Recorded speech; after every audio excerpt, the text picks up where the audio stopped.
This is against the Rockies. But what really matters is what's about to begin today. Phillies, Dodgers, a big series early on in the 2025 season. And the Dodgers haven't lost a game yet. What does that mean for you? It's Kincade Salciunas, 97.5 The Fanatic. This is Kincade and Salciunas. We do recognize the issues that have hurt this team over the last couple of years. I'm enjoying this season. They're going to be a good ball club. That kind of stuff bothers me. It annoys the crap out of me in the moment. It doesn't annoy me enjoying the game or enjoying the whole baseball season. Kincade and Salciunas. John Kincade, Andrew Salciunas. 97.5 The Fanatic and 97.5thefanatic.com. And a good Friday morning, Philadelphia. Payday Friday. Johnny, good morning. What's up, John? It is a Friday morning. That was the worst drive to work from Landview that I've had since I have been working at the Fanatic. Yeah, I don't know if it's died down yet, but the drive in from 4:30 to 5 was miserable. I told you, I felt like a storm chaser because Jersey was dry. You guys were – that's the weird thing is that how many times you'll come in and I'll come in and we'll have completely different drives to work. I saw there was like a couple raindrops here and there, and then I'm crossing the bridge, and I saw the light show toward the Philadelphia International Airport, and I was like, wow, this is actually pretty cool seeing this. And then I didn't realize what I was eventually going to drive into, and it wasn't like – ooh, pretty lights. It wasn't like 1, 2, 3 raindrops. No. It was like, oh, what's that wall of water that I'm about to... 202 to King of Prussia from out in Chester County was atrocious. And then the Schuylkill was absolutely worse. That was insane. The piled up water on the if you were going to head down the Schuylkill this morning Inside until lane. it clears. The inside lane's the problem lane. Yeah. Is that water? That's where all the water is going to. I saw people doing the fishtails, Yeah. and I see someone else fishtailing, and I'm like, oh, crap. Well, we should have known because the first sign of the apocalypse is Taijuan Walker's 6 shutout innings. Oh, we'll get to that. That was a good game for Taijuan Walker yesterday. And look, a series win is always important. A series sweep is always important, especially early on when the team that's probably going to contend with you the most in your division has not won a game yet this season. The Atlanta Braves off yesterday, but they're 0-7. Phils are 5-1. So these wins piling up are important. But Rocky series aside, that team might win 45 games this year. You're playing a team that's going to win maybe 3 times the amount of games that the Rockies will win this season. That's a little extreme, but I think it's going to be a big year. If the Rockies win 40 games, the Dodgers could very well win 120. They're 8-0. They're awesome. I don't see 120, but I get your point. So the Dodgers come to town, and look, this is always exciting when you're facing the team that is supposed to be the best team in a sport. Like, I always get up for it, right? Like, whether it's basketball, baseball, hockey, football, when you're playing the team that's supposed to be the best team in its sport, you get a little bit more excited for it. You get a little bit more juiced up for it, especially in baseball on a Friday night. Right, and the rain should be gone by then, so we should rain should be gone by late morning. We should be able to watch and have no problem watching this game tonight. I can't wait for it. Now, it leads to an interesting conversation, and I know your stance on it, and I agree with your stance on it. But today, I'm going to try to take the role of speaking for a lot of fans. Okay, so you're going to play devil's advocate to my point. Yes, and again, this is not the. He's saying one thing, I'm saying the other thing. No, I you're am going to play. speak with what I believe is an opinion of a lot of fans. The Dodgers being 8-0 to start the season, and the Dodgers are not a fluky 8-0, right? Like, this team is going to win over 100 games this season. And I still remember the article written by Jeff Passan weeks ago. This is during spring training, in the middle of spring training, where he wrote that the Dodgers and this team, this super team that they've built after winning a World Series, by the way, could either help or completely hurt the sport of baseball. If the Dodgers don't do anything come playoff time, then it opens the door to anything's possible. Doesn't matter how much money you spent on a team. Doesn't matter that they're the defending World Series champions and acquired the reigning Cy Young Award winner and Blake Snell. They got Sasaki, who was the big international player. They were able to bring back a lot of guys. If they lose, none of that matters. If they win, and it's almost like Sixers faux, it's almost like, well, what was the point of 2025? And what could be the point of 2026? Because this team isn't falling apart anytime soon. So the Dodgers being as dominant as they are, does it impact your way of watching the Phillies and watching baseball from now until the playoffs, Johnny? It doesn't for me. And mainly because of the fact that I know that in the modern era of baseball, if we just go this century, the team that wins the most games isn't going to win the World Series 20% of the time. Yeah. So it means nothing to me. What it means is that do I want the Phillies to get home field advantage as much as they can? Mm-hmm. I do.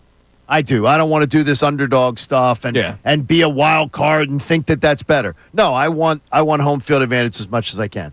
But I've watched it in baseball enough, and we've had now a quarter of a century of data to look at. Yeah. The team that wins the most games doesn't even win 20% of the time.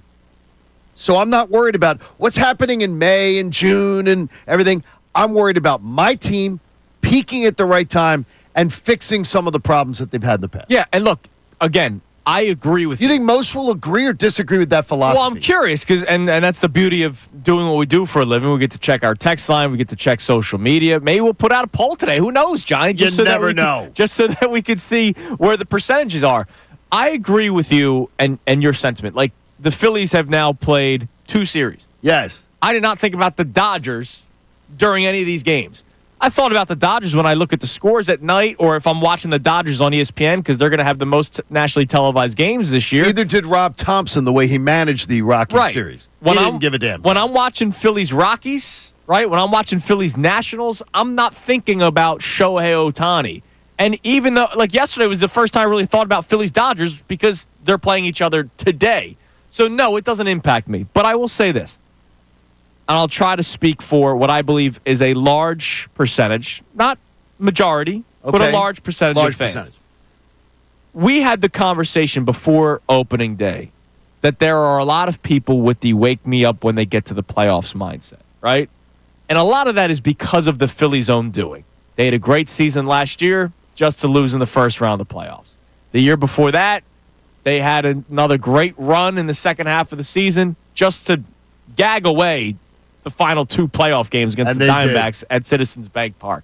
So the Phillies did that for their own doing. But I think there are people that go, what's the point of me really following along in the regular season? They're not going to contend with the Dodgers in the regular season. Nobody is. Well, that's all you need to know, is that it doesn't matter. Again, 20% of the time, maybe, close to that, a team has the most wins and wins the World Series. That means 80% of the time they don't. Yeah. So what are you doing? Like, just worry about what you can control. Now, by the way, the next 3 days, you can control that. Next 3 days, you can say to yourself, a little bit of a measuring stick. See what we can do against the Dodgers. Right. And that lineup that they have went out there. And don't say, too, I heard some other people yesterday saying, well, the Dodgers go out and buy their team.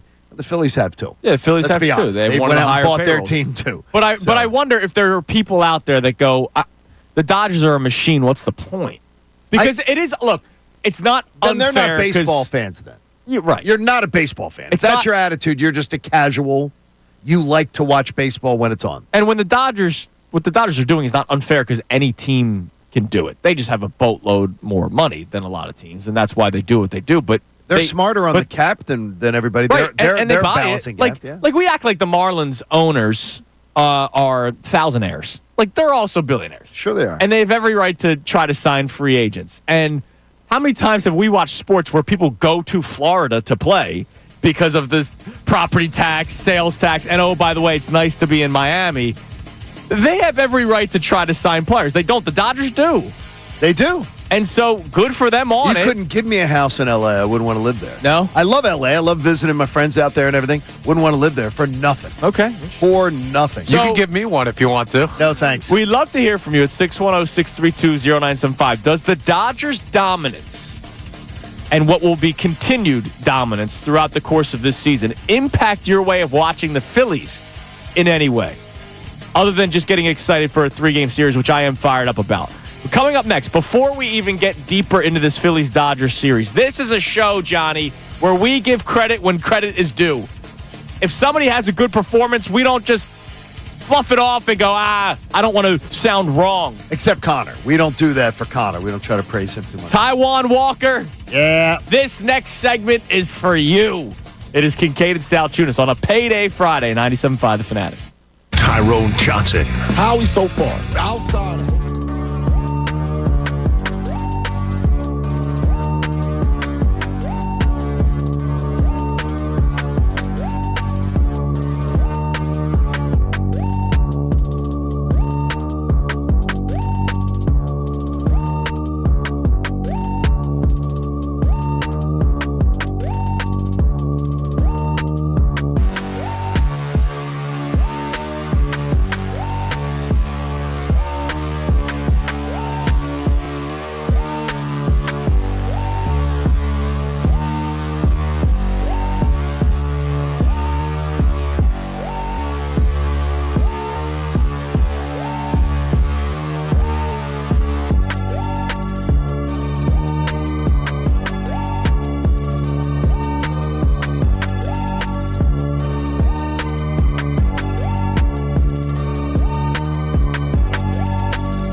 Here on Kincade Salciunas, 97.5 The Fanatic. Does the Dodgers' dominance impact your way of watching the Phillies in 2025 in any way? That series begins today. We'll talk more about it coming up in a little bit. But this is a show where we give credit when credit's due. And yesterday, Taijuan Walker absolutely deserves it. I'm not going to lie and say that the Rockies are some good baseball team. The Rockies stink. But look, when Taijuan Walker is booed on opening day, when he's announced, when he's booed, when he's announced yesterday. Which was complete, by the way. Fans in attendance Monday, fans in attendance yesterday. Bush League. Yeah, it's unnecessary. That was completely Bush League, and it plays to the lowest common denominator of our fan base. I don't love it, but I get it. I mean, I get it You too. love booing somebody I think before the again, season begins? They're, it's the shot toward ownership that they still have him here. But and what are you gonna do? You can't boo Dave decipher Dombrowski. Right, exactly. Right, exactly. You don't know you can boo Dave Dombrowski. There's opportunities. He's down there in the field too. He goes down there on game. Right, but he's not announced. But they don't. Yeah, I got they you. don't announce him. He's not standing in his khakis on the first baseline. It plays to the lowest common denominator of our local fan base, the one that we always try to push against and say we're not like that. A bunch of jackasses were. Booing a man on opening day when there's no reason to boo him. I mean, Kappa got booed before he even finished the game on his home field. Well, so this ain't nothing new. Well, that was deservedly so, Mr. One of the Coconut. worst. Yeah, no, but also his management of 2 of the first 3 games of his managerial career. Yeah, it was something he couldn't manage in Broomall Babe Ruth. I hated him, man. With that. Hobie Milner. He was such a Brought dope. him in unwarmed up. It was unbelievable. Such a dope. But anyways, Taijuan Walker, 6 innings yesterday, 3 hits, no runs allowed. The first inning was a little dicey. The very first batter put one into the warning track. There was the ball that Alec Boehm needs to make the play on. Seriously, routine. That's a routine But play. it was a rocket off the bat. No excuse. It's got to be made. Got to make that play. When I saw the ball being hit, I said, "Uh-oh." Yeah, that was cooked. Oh no, This there is- was a lot of. This is gonna be a long day. Walker's gonna have to pitch through a lot of stuff, just eat up innings, and ultimately he ended up doing a great job. He settled in after that first inning. He had like one more bad inning later on, but 6 innings, 0 earned runs out of Taijuan Walker. I didn't think I'd ever see that again. How about 5 innings? His 5-inning performance, the best of any of the pitchers in efficiency. The best.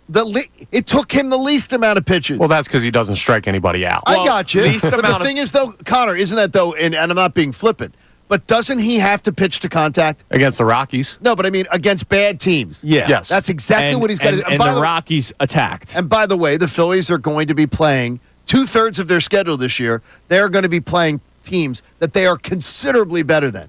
And you should be able to get away with a every 5th day as long as you need it. Hopefully you won't need it that long. Yeah, so look, I was saying I had the hopefully. watch party at New Deck yesterday. How was it, by the way? A lot of fun, man. Good I to love see New it. Deck. Great A lot spot of Drexel University kids out City. there, and yeah, a lot of work. There's a lot of construction workers. right? So there's the construction. There were a couple guys that were drinking beers at the bar, and I was like, those guys deserve that beer, right? Like they're all up on- dirty. They're all They're working. up on girders. Yeah. Those guys deserve the beer. They're welding. Look, Taijuan Walker gets the standing ovation walking off the field, and you know what I said out loud? I hope that's the last time I saw him pitch. And I'm not afraid to say it. Like, the next time he goes out there, I'm not expecting anywhere near the performance that I got today or yesterday. I almost hope that was his swan song start in a Phillies uniform. I hope somebody comes a-calling and says, we need an arm that's going to eat up innings. I'm not going to get that again, but that doesn't mean I can't applaud his effort yesterday. He did a good job. I love that. I loved the performance for him yesterday because the other day, and I turned to Connor in the press box and to Colin Newby, and I said, is anyone going to get booed by this crowd on opening day?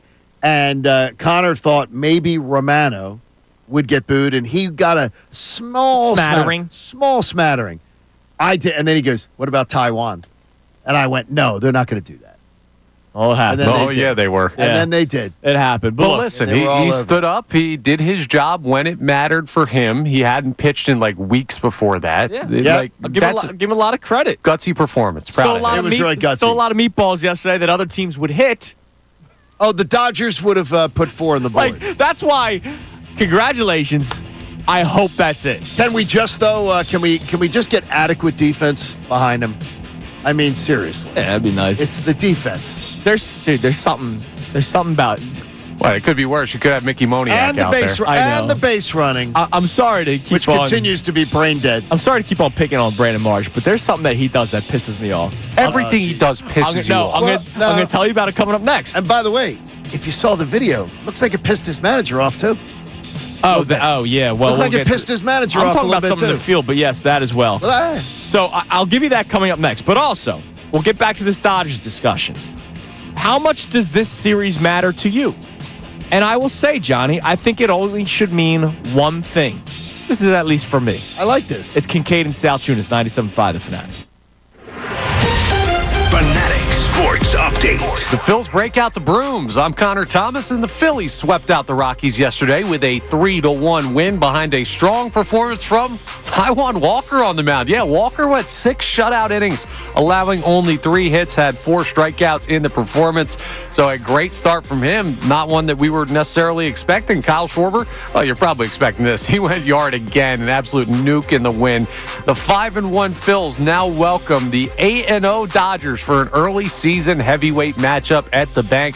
Game 1 is tonight at 6:45 p.m. Jesus Luzardo takes the mound against Yoshinobu Yamamoto. The Sixers fell to the Bucks 126-113 last night, and with Joel Embiid heading for surgery, and Tyrese Maxey and Paul George also done for the year due to injury, they're just waiting out the final 5 games. They will play next tomorrow night at 7 p.m. at the Wells Fargo Center against the Timberwolves. The Flyers are on the road playing the Montreal Canadiens tonight, or tomorrow night, I should say, at 7 p.m. as well.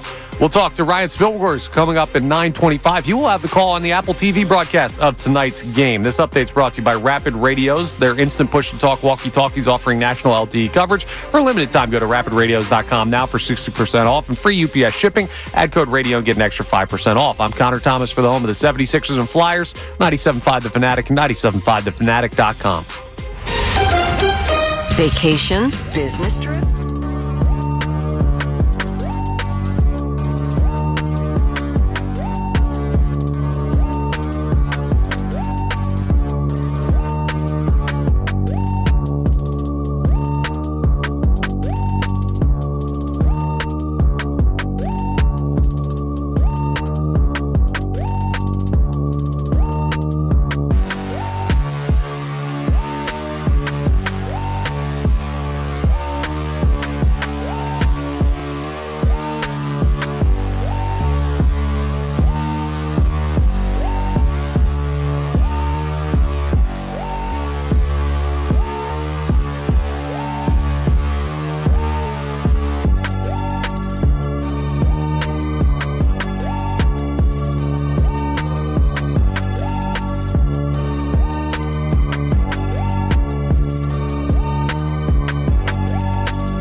question in a second. Does the Dodgers' dominance impact your way of watching the Phillies at all this season? Like, I think back to, not that the Sixers were any good, but when the Heat That's had... an evergreen comment. Stop.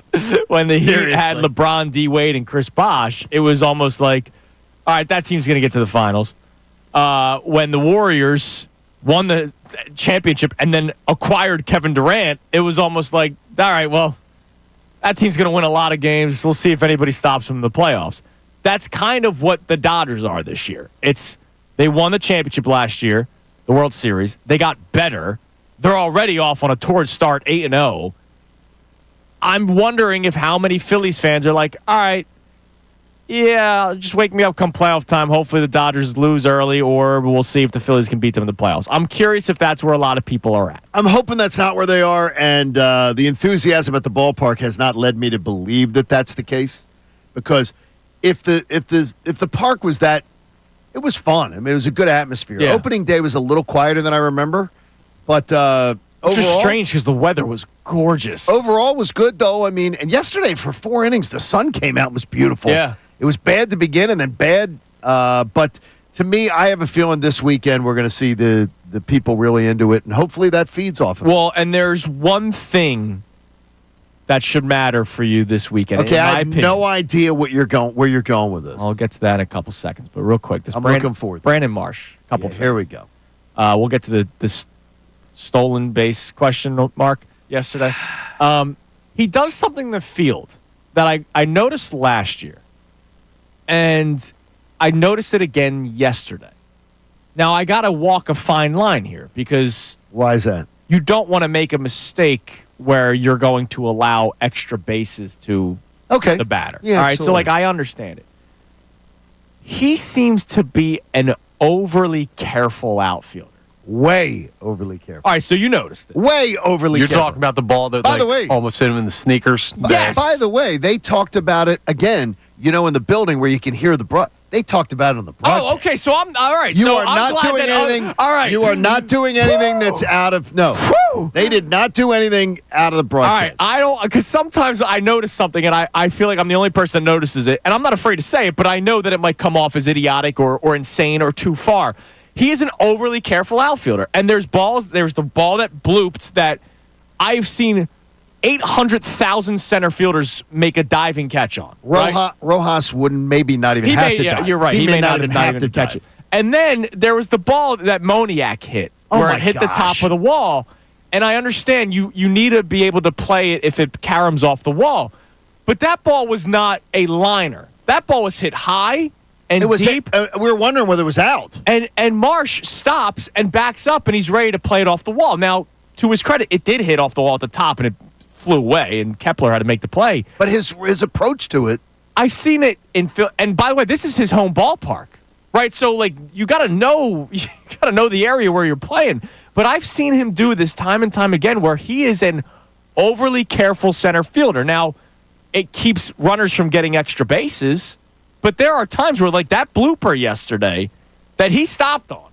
And he stopped. That ball's caught by a lot of center fielders. You are not joking when you say he stopped. He All dead, right. dead stop. I'm glad other people know. No, it was even his goes. Not sure what. I believe the quote from the radio broadcast was, "Not sure why he's stopping there." Okay. See, I was at the bar Something of that. where there was not music sure being why played. he's I didn't stopping hear any there, of that and there was a little chat when it came into the dugout. There was. That was, yeah. Okay, So you could see I on the, missed that. Yes, little chat, just like a little, not a scolding, not Maybe a, like what'd you see there? like What was going like on with that? More like I would just see. I think WTF would be more the option. Now- is you're a major league center fielder. Well, what are that's you the doing? thing. Like we've seen. What are you doing? We've seen the ball get by outfielders all the time. But like again, these are major leaguers. So if a guy dives for a ball and misses it, it's like, all right, you're a major league outfielder. It happens. It's not like me in my Sunday league, No right? question.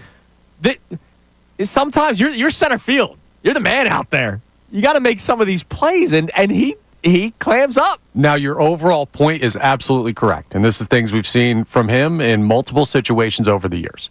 What I'll say is earlier in this series, Rojas was out there in center, who is an elite-level center fielder, and there was a ball that hit off the bottom of the angled wall that he backed up on to play off that wall, to play safe. I do think part of it is situationally and your opponent. Could be. Like when you're playing the Colorado Rockies in a Taijuan Walker start, You might just be like, okay, let's just try and not have anything crazy happen here. See, because I know I they're look not at going to it string this it way. together. I look at it this way. I need to make as many outs as I possibly can because I'm afraid Walker's going to blow Right. up. That's Yeah. how I look at And it. more I got importantly, you. it's not going to be no one in baseball fundamentals is going to say he did the wrong thing by going after that ball. The major league center fielders catch that ball 80+ percent And of by the time. way, in baseball, Yes. That's in high. baseball, Connor, instinctually, He stopped. He stopped, Roy. Like he just looked at it. Instinctually, when you're in the field, you're not thinking about who you're playing. He's stopping. What do you mean? Yes, you You're can no. listen. If there's a blooper and It's you're a playing ball. center field and you're not Oh, going. we're playing the Oh, it's the Rockies. Rockies. Let me let that you drop. absolutely No, you hang do on. not. You do not. Get Slow the hell down. outta here. You absolutely think situationally about where you're when the at in the ball's game. in the air, you're out of your mind. Before the at bat, you're like, you think No, no, about no, this no, stuff. no. I Okay, can't let a ball get to the wall. Runner here. on second base. There was nobody on. I know. He wasn't. He's not- You can't it's think. on. Oh, it's the Goodness, guys. Rockies. Let me let this ball drop. He could have gotten to the ball. He pulled off of it because he didn't want to dive, miss it, to He let didn't it turn pull into off a it. single turn into a triple. No, He freaking stopped. That's, He stopped. That's pulling off it. That's exactly what But I mean. you can pull off it and not stop. I'm not sure why he's stopping. You got major league analysts going, not sure why he's stopping there. Wow, Okay. I'm basically It doesn't make just like a sense. major league analyst is what I'm finding out here. Connor, you at some point here, this Brandon Marsh thing's going to Yeah, take you man. down. What do you mean? I said You he and- should have made the You play. and Marsh, you guys ride the mechanical bull together. No, both of you Xfinity stop Live. it. I can make a point like, without here's- you guys here's saying Connor. that I'm in love with the guy. Here's Connor going, hey, giddy up, cowboy. My Listen, gosh. I can see you being Connor- a good bull rider. Connor wants to wet his hair in the back. He's going to start wetting that, The rat Billy tail. Ray Cyrus rat tail. Are you a good bull rider at the Xfinity Live? I can see it. I mean, I guess. I can don't see it. know. There is video of me on the bull somewhere on social media that can probably be found by somebody doing that at when they opened up the PBR at the Battery in okay. Atlanta. Yeah, we gotta find that I out. finished third. I believe it was third Out of was my 3 thing. people. and it hurt. No, I think of 8, but I was That's third. good. Top I didn't do half. bad. You're on the- But I got. You're on the podium. But when I got tossed, I got tossed. That's good. All right, so I believe this upcoming series with the Dodgers should just mean one thing and one thing only. And this is me. Everybody can have their own opinion. I'm curious because you even said it earlier. This could be a good. No, it should be a measuring stick. You only have 7 games against them. Right. Because it's so Or early. 6, I should Because it's say. so early. I'm just looking for entertainment value in this series. I'm so disappointed in you. I was wondering where you're going with this because again, we don't do the show before the show. Yeah.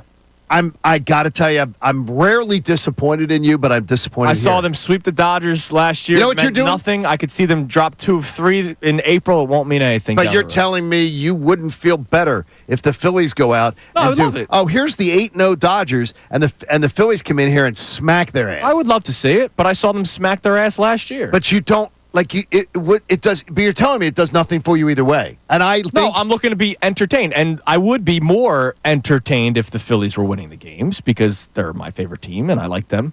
So I would be more entertained if they were winning. If they were getting spanked, it would not I'm be telling entertaining. you, I'm disappointed in you. I'm sorry. I am. I got to be. I got to Sorry be to honest with disappoint you. you. I'm disappointed in you. I want to see 3 good baseball games. Oh, jeez. It's the freaking Dodgers. You know It's what I want to April say? 4th. Know what I want to say? I want to see a series win at home. That would be Come nice. on. It's April Oh, 4th. man. Who are you? What have you done with Andrew Salciunas? Connor? Oh, my gosh. I lean more towards the it's April 4th side. Yeah, that's what I'm saying. It's April You know what you guys 4th, are doing? man. You're Brandon Marsh approaching a ball that you think might cause you to miss it. You're stopping and going, let's not get hurt. Let's not build up our emotions. I'm not building up anything. I'm I not just saying want to be it's the World entertained. Series. Come on. All right, coming up next, we hear from you on these topics at 610-632-0975. Does the Dodgers' dominance impact your way of watching the Phillies at all this season? The Packers are going to call you guys for a job. And when it comes to this series, like the next 3 games, what are you watching for? I just want to be entertained, man. It's April 4th. jeez. I'm going to be hunkered down. It's going to be wet and cold this weekend. It's Kincade Salciunas, 97.5 The Fanatic. Mike Missanelli, Bill Colarulo, and Ray Thomas.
Salciunas, 97.5, The Fanatic.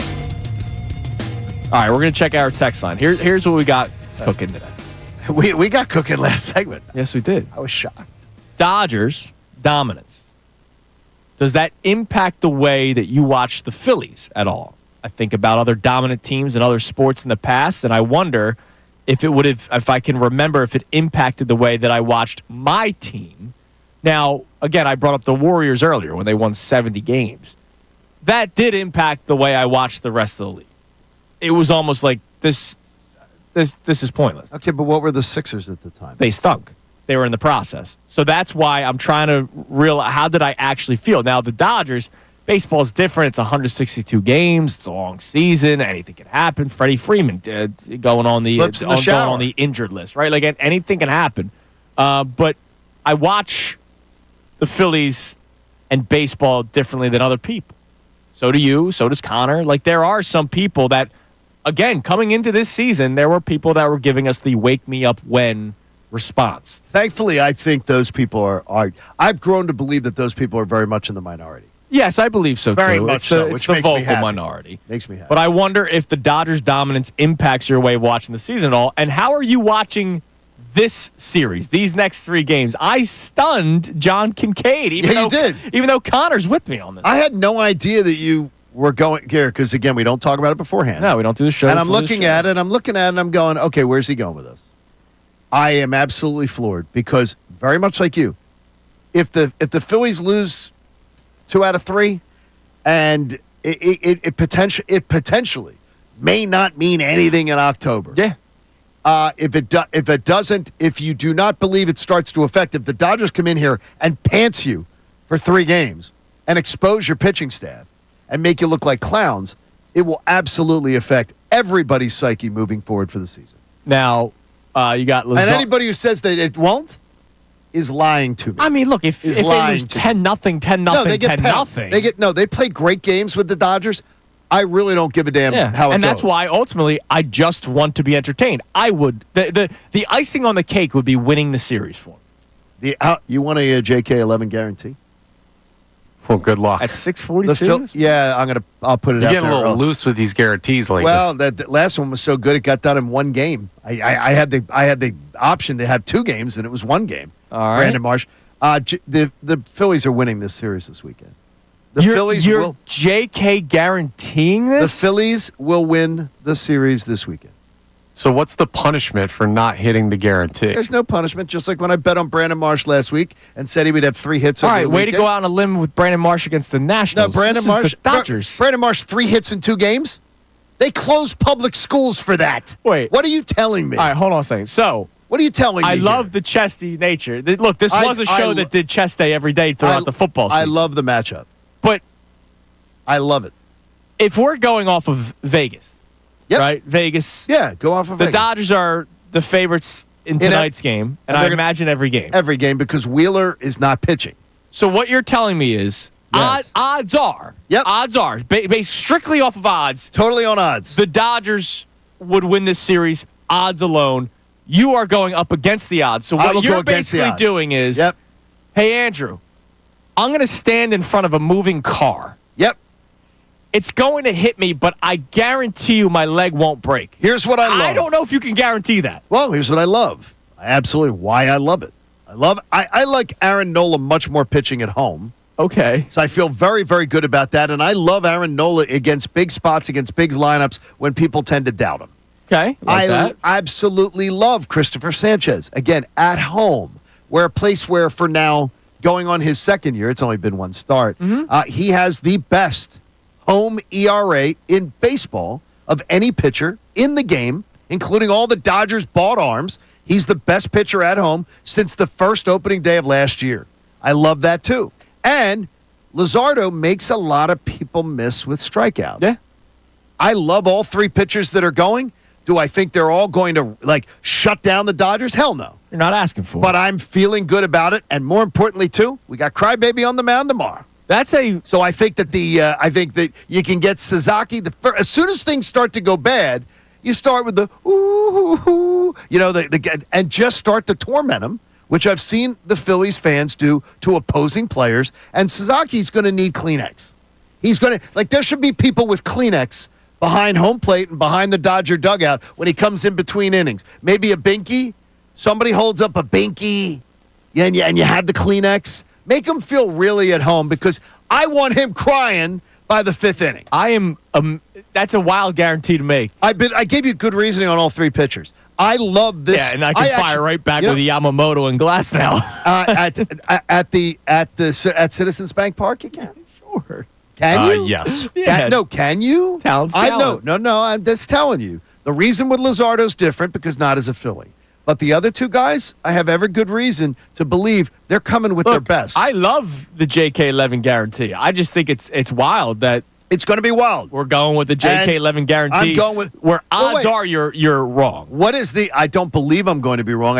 In fact, I feel like stupidly good about it. I love that. I Good. feel stupidly good about it. That's good. I love it. Plus, when you feel stupid. Plus, also, the fact that no champion's ever been 8-0.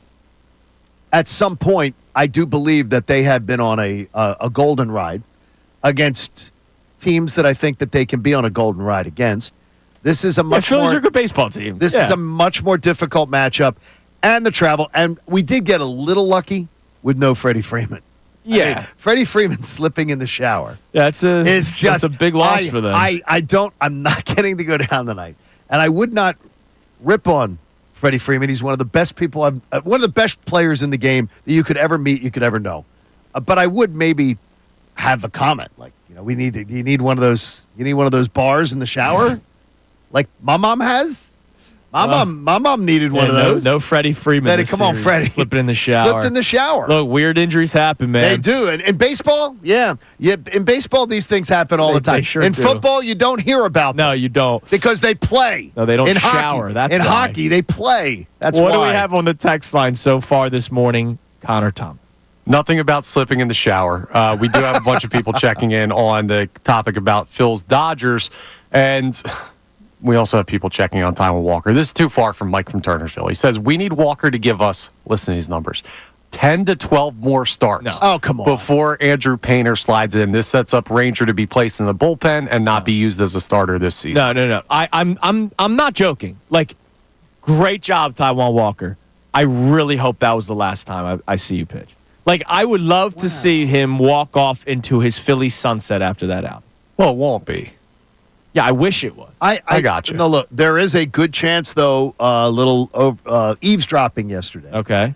On some conversation that there is a really good chance that they were going to consider him getting 2 starts and that's it. Yeah, that's what I've been hearing. But after yesterday's performance, my belief is you'd have to change that plan. Because after yesterday's performance, I believe you'd have to change that. He's going to get a start against either Atlanta or St. Atlanta. Louis. No, he's going to get a start against Atlanta, who right now hasn't been able to hit with both paddles. Yeah, well, I'm just saying the Rockies are the Rockies. Okay, no, I get that. I'm not changing any plans based off of get that. performance Yeah, me against the either. Rockies. The most efficient performance through 5 innings of any starter, right? Yeah, that does nothing for me. It does? Really? I mean, it doesn't do anything for you. No, that means he threw strikes and the Rockies swung. Yeah, I was pretty good against the deaf school in college. Yeah, I'm geez. okay It didn't start with me it. very much more. All right, coming up next, we'll check some more of the text message because Connor said there's a bunch coming in about this Phillies-Dodgers discussion about the dominance and whether or not it impacts your way of watching the 2025 Phillies. So we'll check that out. Also, Johnny's already making the crybaby sounds. Oh, Suzuki. I have a question on empathy in sports. It's Kincade and Salciunas. Right up my alley. 97.5 The Fanatic. Fanatic Sports Update. An early season sweep. I'm Connor Thomas, and the Phils swept out the Rockies yesterday. A 3-1 win behind a strong performance from Taijuan Walker. Walker went 6 shutout innings, allowing only 3 hits. He struck out 4. I don't think anyone saw that coming, but we are very happy to have gotten that performance. Kyle Schwarber, well, no surprise here. He hit another home run yesterday, a moonshot in the win. The 5-1 Phils now welcome the 8-0 Dodgers for an early season heavyweight matchup at Citizens Bank Park that begins tonight. 3 games over the weekend. Game 1 first pitch is this evening at 6:45 p.m. Jesus Luzardo takes the mound against Yoshinobu Yamamoto. The Sixers fell to the Bucks 126-113 last night with Joel Embiid heading for surgery and Tyrese Maxey and Paul George both done for the year due to injury. They're just kind of waiting out the last 5 games of the season. They'll play the Timberwolves tomorrow at 7 at the Wells Fargo Center. Flyers are on the road tomorrow also at 7 against against the Montreal Canadiens. We'll talk to Ryan Spilborgs coming up at 9:25. He's got the call on Apple TV tonight of Phil's Dodgers. This update is brought to you by Groundworks, your expert for basement waterproofing and foundation repair since 1997. Book your free inspection at groundworks.com. I'm Connor Thomas for the home of the 76ers and Flyers, 97.5 The Fanatic and 97.5thefanatic.com.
Kincade Salciunas, 97.5 The Fanatic.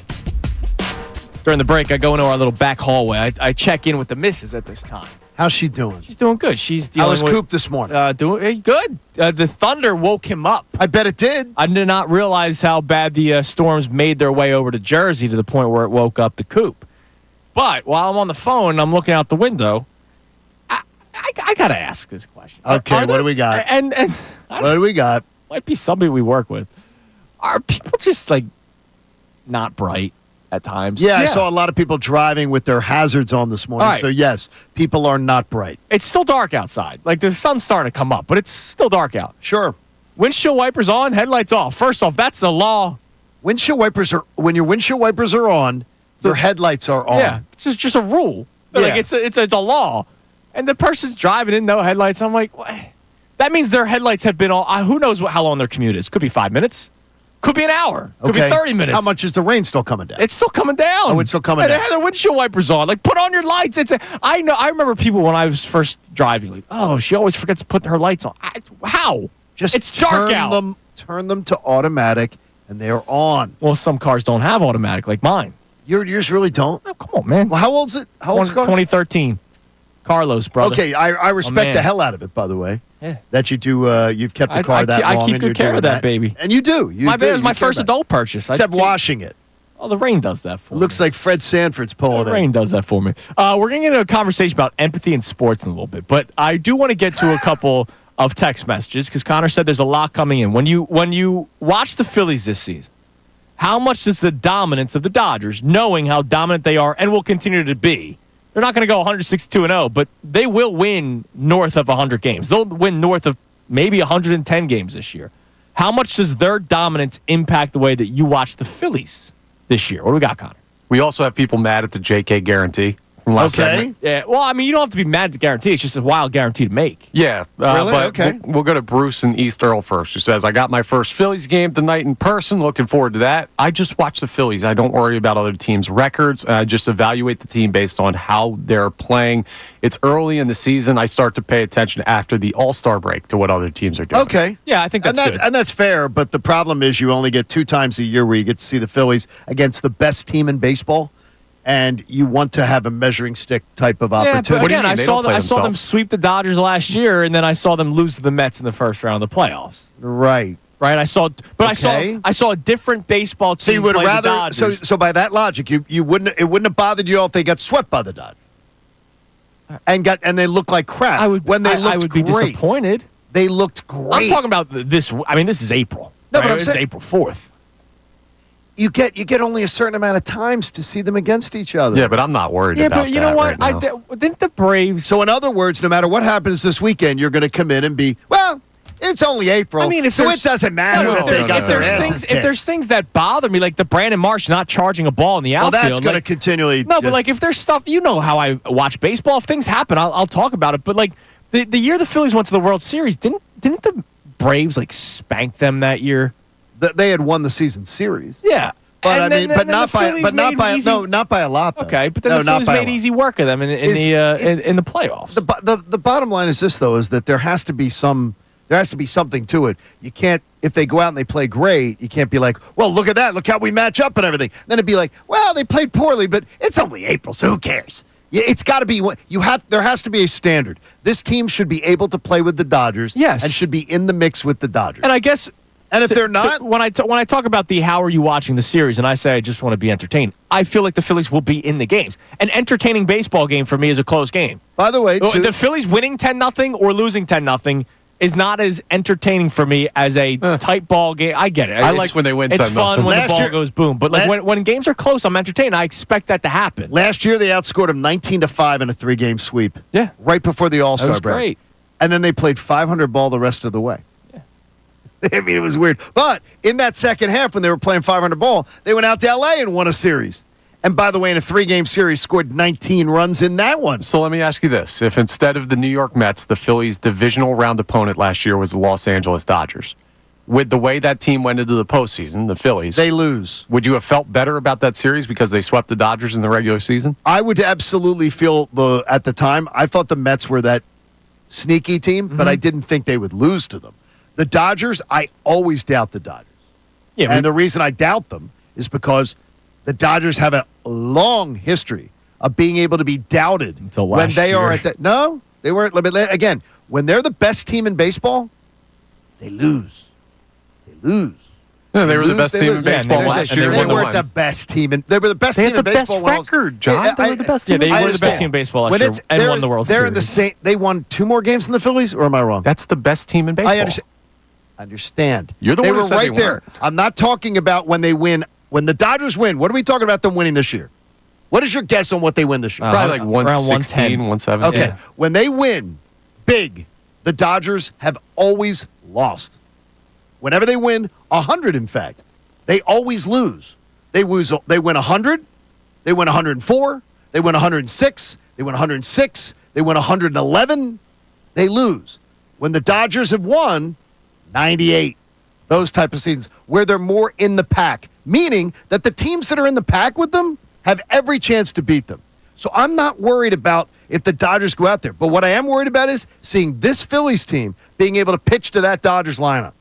I watched Ohtani last year, the Phillies lineup, the Phillies pitchers do great pitched against him them. masterfully against the best hitter in the game. But that's what I want to see. To your logic, and that would give me confidence. To your logic, if the Phillies get swept by the Dodgers this series and the Dodgers win 110 games, you're not worried. No, what I'm going to say is that by my logic is if the Phillies go and get swept this weekend and get pantsed by the Dodgers, I will have a hell of a lot less confidence come October because I will have seen our pitchers pitch to that lineup and gone, yeah, I don't know if they're just going to be able to flip a switch. Yeah, but 6 and months change it. in between. Could be. Well, I'll see the 6 months. And another series in between. And I'll see the 6 months. You're listening to 97.5 The Fanatic, WPEN, WPN, HD1 Burlington, Philadelphia, Beasley Media Group station, broadcasting live from the Comcast Business Studio, powering possibility. So what stock are you putting into this series? I just want to be entertained on a Friday and a Saturday and a Sunday, as long as we can get all the games in. The thing is, that's a stock. That's a stock question, though. What stock are you putting into it? How about you just want to be this? Is there should be an evaluation. You should be able to evaluate your team just as you evaluate, well, the Phillies won, but they played a crap team. So if the Phillies win against a great team, the greatest team we've seen, then there should be an evaluation of that going, well, I feel much better about my team because they did that. Because conversely, that's what we do when they beat bad teams. I will evaluate them after this weekend series, but I'm not going to if they get swept or if they do the sweeping, it won't. It's going to mean the same to you. It doesn't move the needle about Phillies' chances this year at all. April 4th, 5th, and 6th. Yeah. Wow. I'm just surprised. I saw them sweep them right before the All-Star break last year, and then we saw a different team from the Phillies after the All-Star break. All right, real quick. We're not going to dive too deep into this, but if people want to chime in on this at 610-632-0975, feel free because it's one of our extra conversations on today's show. Empathy in sports. And it's going to lead to us eventually talking about the big man. Because there was plenty of rumors and here we go. Former teammates speaking out yesterday, which was a lot of fun. Do you have a line when it comes to empathy in sports? And if some guy blows out his knee, like we all feel bad for it, right? I'm not talking about that. I'm talking about performance. So we've talked about Roki Sasaki crying in the dugout the other day, and he's going to be pitching tomorrow. He's getting a Kleenex endorsement, by the way, out of that, I bet. I agree with you. I don't. He's got to find a better way to control his emotions, or at least do it where nobody can see it, because now it's talked about. Right, go down act like you got to go to the bathroom. Right. Guys go up the tunnel all the time. Yeah. Don't cry sitting there on the railing. Right. You can't do that. Yesterday, I was doing the watch party at the New Deck Tavern, which is a great spot in University City. A lot of fun. You, construction workers, students. Yeah, all the real men. Yes, and then you. Okay, you're with them. And Mickey Moniak drops the fly ball in left field. That's awesome. And one of the guys at the bar, construction workers, right, tough guys, drinking beers that they earned. They did earn. I didn't earn the beer that I was drinking, right? The guy goes, man, I kind of feel bad for him. What? And I said, are you kidding me? You feel bad for Mickey Moniak? Well, yeah, first overall pick. It clearly didn't work out. And he just did that against the team that drafted him, right? So there's already a mentality of Phillies fans when they're watching Mickey Moniak for a new team, especially a stinky team like the Rockies, and he drops the ball like that. And the guy goes, I got to be honest, I feel a little bad for him. Oh, my God. I don't.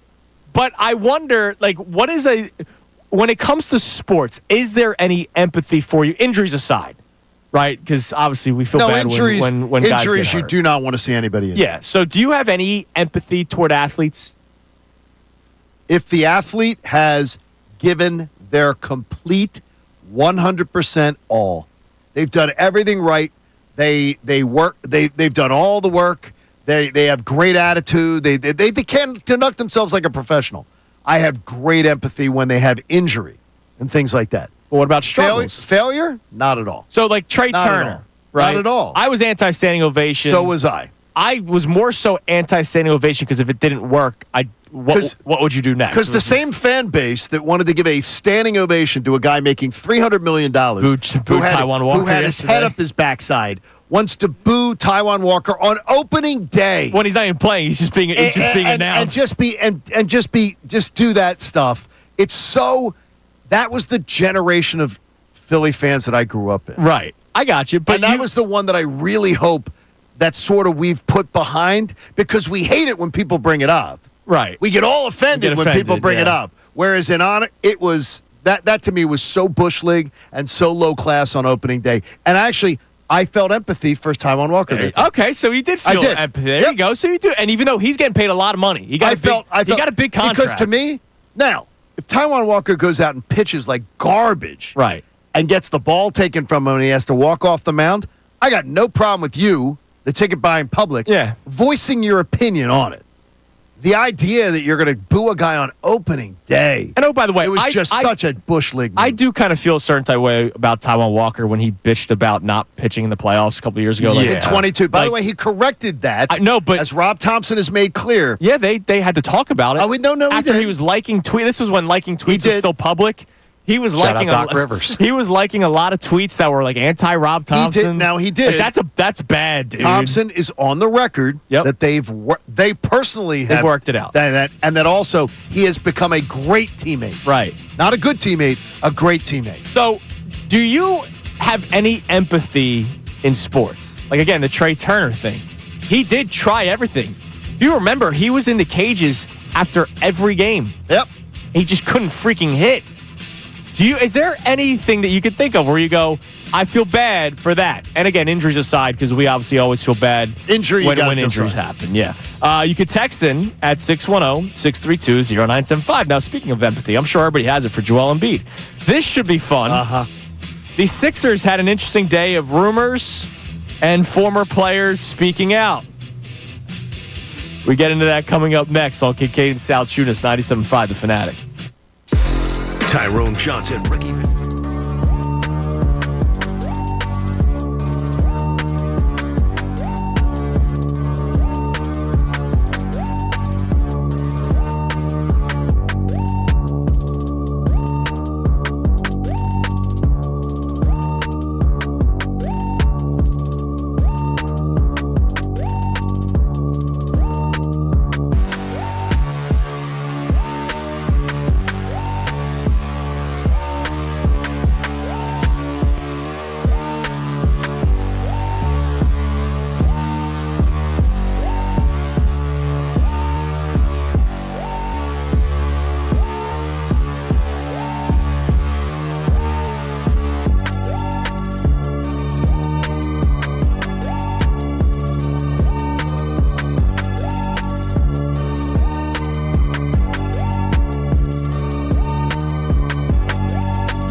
longer, Connor, about the Phillies-Dodgers discussion because I don't want people thinking we're moving away from this topic. We are just going to get into some Sixer stuff coming up here because a former teammate of Joel Embiid's spoke about him, and Shams Charania had an interesting nugget yesterday when I think he was on First Take, talking about what could be the future of the Sixers based off of the reporting that Joel Embiid will be getting another surgery. So we'll get into that coming up in a few minutes here.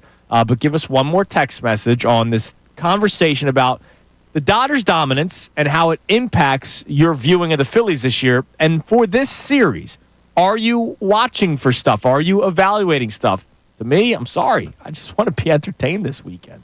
What do we got? No name on this one, but they say postseason baseball is about getting hot in the playoffs. Always has been, always will be. This series is not indicative of anything tied to the playoffs.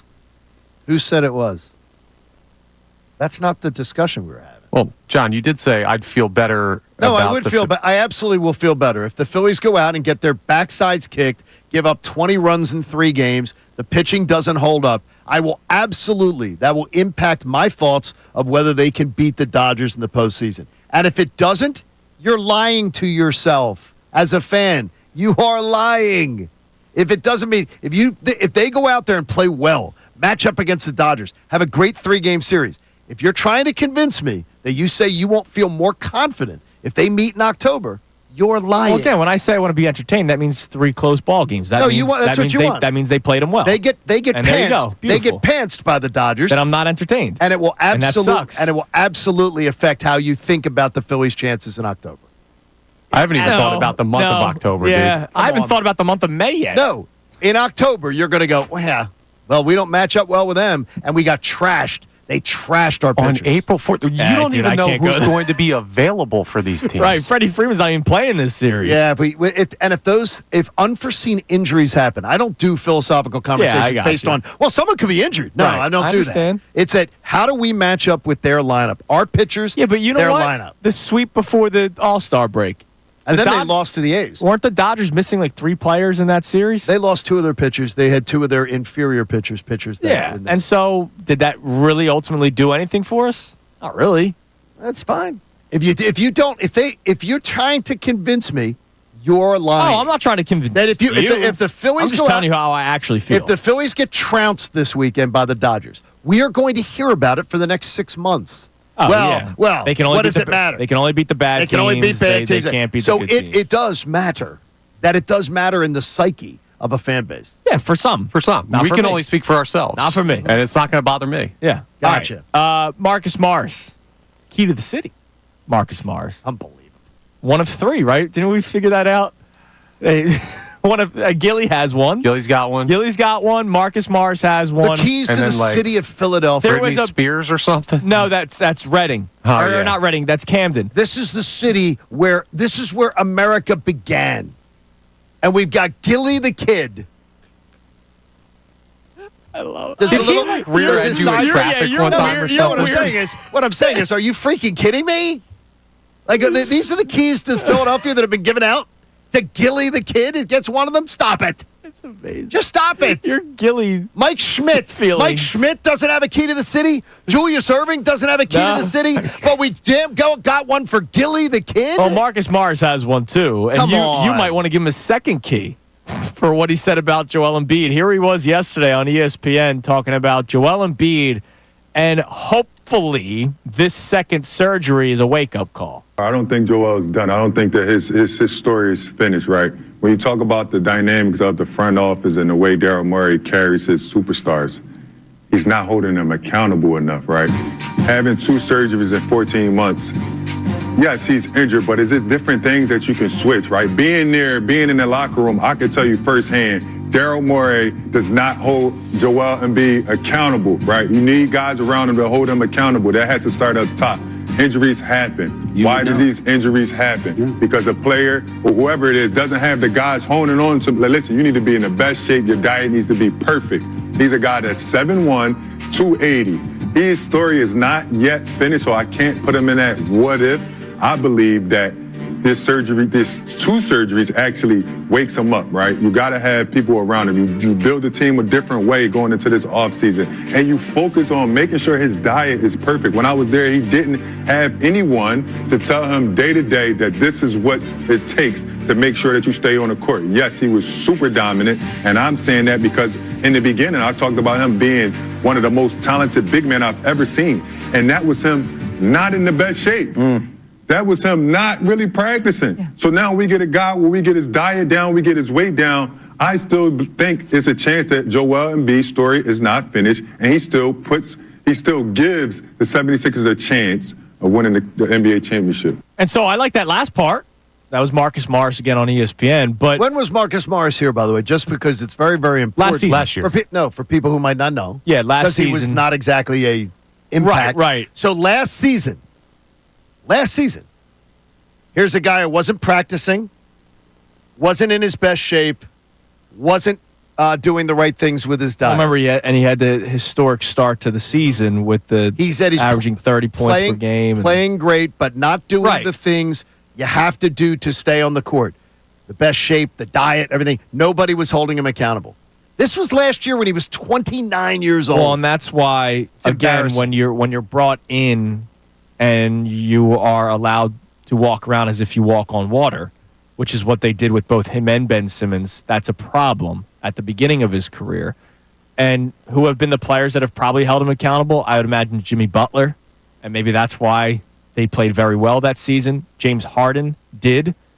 People think just because James Harden goes to strip clubs doesn't mean he's like it makes him some James bad Harden teammate. Has done I can tell you, I have an utmost respect for what he's done since he's been a Clipper. Yeah, and I really do. I had a lot of respect with him here, except for when he shouldn't have gone to Vegas in the middle of a I didn't have any. series, I had no respect for that. Yeah, that's bad. But other than that, I mean, he was a great teammate for Joel Embiid, and right now the only guy that is trying to hold him accountable is Tyrese Maxey, and hopefully, like the whole age difference thing doesn't make that a problem. Now, coming up next, we're going to play you a clip from Shams Charania. Because Shams was reporting on the surgery that Joel Embiid will be getting. Remember, there was a report a couple of weeks ago that they were still at a stalemate. At a stalemate of whether or not he needed the surgery.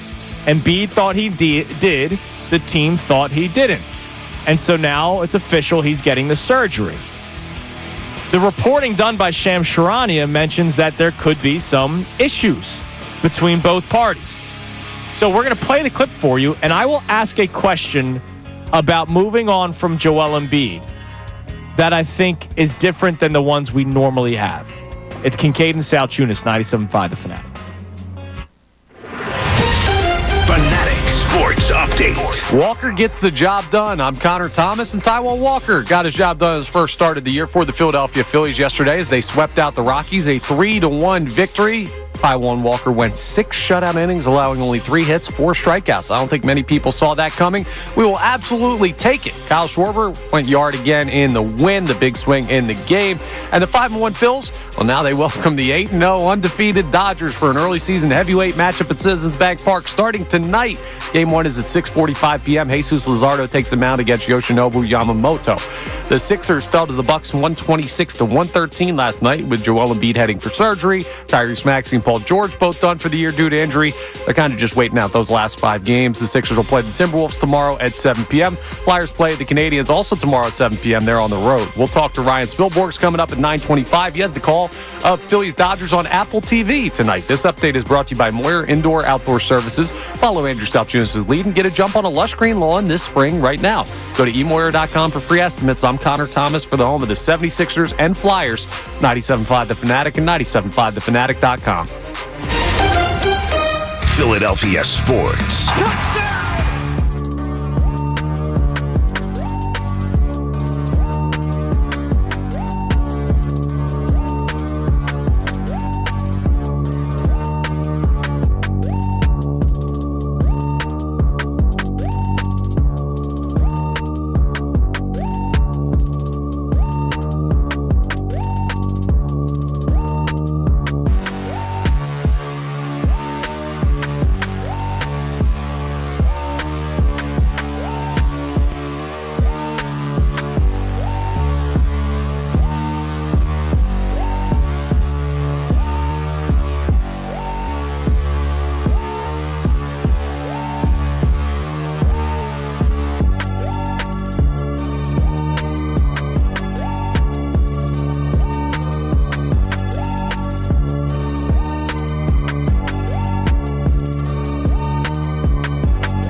Kincade Salciunas, 97.5 The Fanatic on a payday Friday. By the way, I love those. Championship Friday. And have a safe driving to work. I'm saying that one. I'm saying it early today. The weather was nuts when we were driving in, and according to my wife, it was still raining when she was driving in this. You like driving in... Now, you thought I was a psycho this morning. Yeah, no, he said something completely ridiculous. Would you rather drive in snow? What? You're going to have to be a little more specific. Well, Would you rather drive in snow or rain? Rain. Snow. He said no, not just this question. I enjoy driving in snow. I enjoy driving in snow. Is a sociopathic comment to make. Now, I actually agree with John here. No, you guys are insane. But I drive in snow. When I drive in snow, and I used to live in Jersey on the back roads, I would intentionally spin my car. Yeah, no, that's dumb. Okay, well, the thing is, I remember the blizzard of '93. Yeah. My buddy Joe had a T-top like Monte Carlo. You know, he was fully, Like the casino? Yeah, it was like it was a car back then, Connor. And we were snowboarding off the back of his car in an empty parking lot where down in Broomall. Yeah. There's a sunken part. We're down there and it's an empty lot. Yeah. And it's wide open. And we're snowboarding off of the back of his car. It was awesome. That sounds fun. That was fun. These are fun things to be able to do. Yeah. Get out there. But you're talking about driving in this. Oh, I like driving in this. That's insane. Nobody should like driving in this. When I was moving home, there was snow at the end of 2020. There was snow here in late December. We had like a 7-inch snowstorm. Yeah. I spent 6 hours just driving the rental car around just to get back to used to driving in snow since I hadn't had to do it. I love it. Love snow.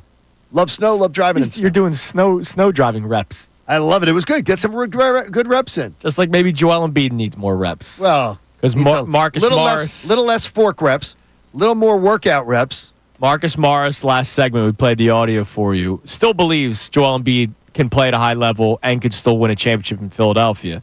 But he did bring up, look, I was around him for half a season, and he didn't, handle himself well. This isn't the first player to tell or not. coach or analyst to tell you this about him. So Shams Charania yesterday on ESPN was reporting about the injury. Listen closely to how he talks about the final determination that Joel Embiid will indeed get surgery. So Joel Embiid, really over the last month and a half, Molly, he met with tons of doctors, specialists, trying to figure out exactly where this goes. They looked at some radical options for that knee. That included options that would have sidelined him for next season, too. But Joel Embiid, the Sixers, landed on arthroscopic surgery. This gives him a chance to potentially play next season as well, but it's his second surgery in 14 months. His knee just did not respond this season the way they wanted. So the Sixers, Embiid, they have to figure out how can they get him back on the floor like Joel Embiid. Which version will we get next season? That's the question. They've gone from a team that was in the title hunt to a team just scratching and clawing to keep a top 6 protected pick. And one thing as well to keep in mind here, going into the offseason, there was some tension there between Joel Embiid and that front office from my understanding. There were some issues. The team believed he needed to play at some points this season. They need to get his conditioning right through playing and getting better that way. He felt like he needed surgery. He ends up getting the surgery.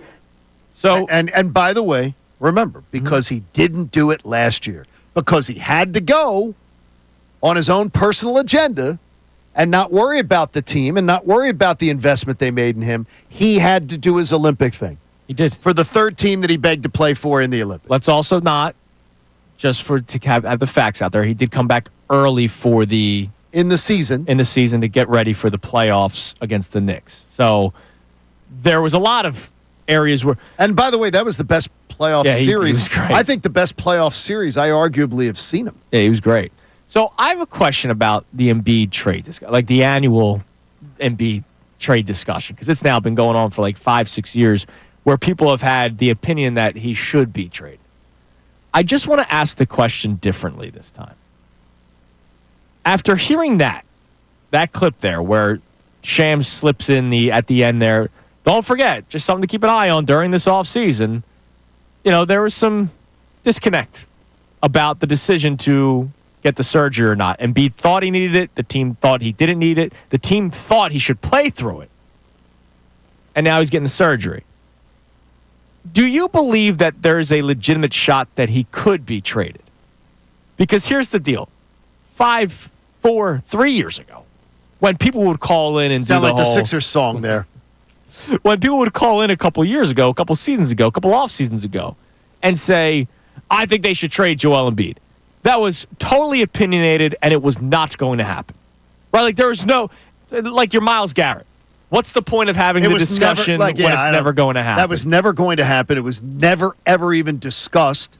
They never even made a call about it. Right. Yet people were breathlessly talking about it for weeks. And people were talking about it leading up to the Super Bowl, which drove me crazy. Remember, I said I didn't even want to have that conversation. Right. Let's not have it. Embiid was never going to get traded last year, the year before that. Look, even this year they gave him the contract extension, right? Like, he was never going to be traded.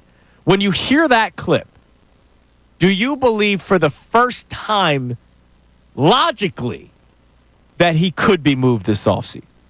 I heard Mike talking about it the other day, and I don't question Mike Missanelli's sources because he's done this a long time and done a good job at it. I'm thinking, what sucker is lining up to take Joel Embiid? And I certainly hope that Mikey Miss has good information because I'd love to hear it. What sucker is saying, yes, he's going to turn it around. He's going to change his ways. He's going to be different. Yeah, hopefully this surgery helps it. And hopefully blah, this blah, blah. happens. Yeah. I mean, Connor, I bet you could Google guys in the NBA who came into their own when they're 31 years old.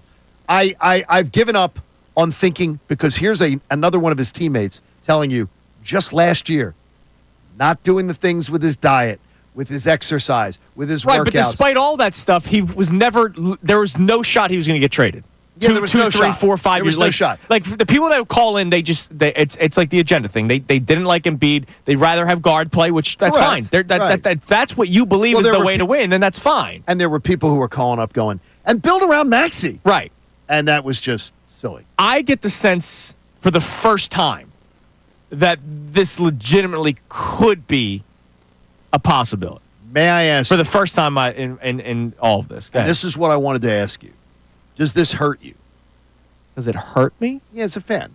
We all get attached to players. We all get attached to belief systems we had. Does this hurt you? All right, here's what would hurt me. If they did make a trade and it was for a package to just get him out of here. Because he is still extremely talented. But what if he's of no use on the court and he's not helping you win anything? And by the way, in his tenure, he has not helped you win anything. He's won an MVP for himself and he's won a gold medal. He's not won you a damn thing. Don't we have to get on with it? Well, that goes back to what I've always been saying to you. I'm going down with the ship because of but you how don't talented want he the is. future to go down now. If someone was willing to take him off your hands and you were able to get the next era of Sixers basketball started, why are we I consider it. Well, why do you want to put it off? Like, why would you want to go down with the ship? Well, no, that's why I'm saying I do believe this is the first time it's actually a legitimate possibility. I would consider it. Again, it's just if it's a just to move them and the package stinks. And by the way, you still have. What if it's the best package you can get? If it's not good enough, you'd rather just keep him. It depends on what the best package is. You'd rather keep him and see it just rot on the shelf? If somebody's trading me Luka Doncic, hell yeah. No, it's the idea of you're clearing up. What you'd be clearing up is you'd be clearing up space. Yeah, but I'm not clearing up Paul George. To be able to build He's still around too. You could, though. You could potentially move. Paul George, reportedly, if you listen to Shams, he will have interest this offseason. Yeah. No, I know that he will. Joel Embiid? I don't know. So do you believe for the first time, I just want you to answer the question, do you believe that for the first time that it's a legitimate possibility? Or do you think it's not going to happen? I believe it's a legitimate possibility, but I don't know what stupid team's lining up to do it. Well, there's stupid teams everywhere. Coming up next, we'll check our text line on our topics today.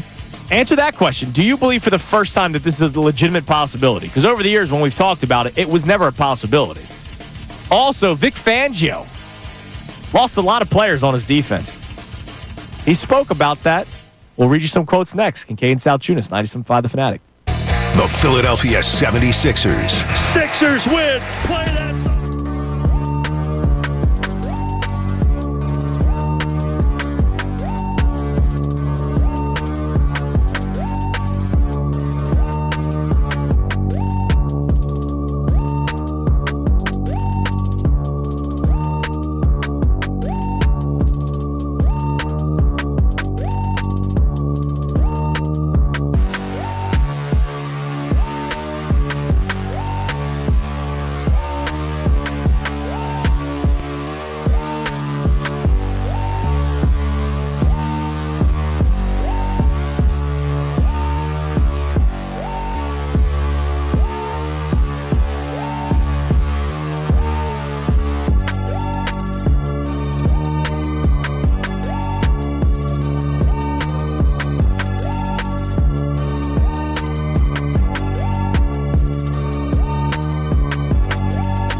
Doherty here on Kincade Salciunas, 97.5 The Fanatic. Phil's Dodgers. The Dodgers' dominance, does it impact the way you watch the Phillies? This series, are you watching with some sort of evaluation process, which is where John and I are not on the same page with today? And Joel Embiid, yesterday Marcus Morris spoke on him. Shams Charania did some reporting about Embiid and the disconnect between him and the front office with the decision to have the surgery. For the first time, I believe it is a legitimate possibility that he could be traded. Over the years, we've talked about trading him, and I thought it was a waste of time.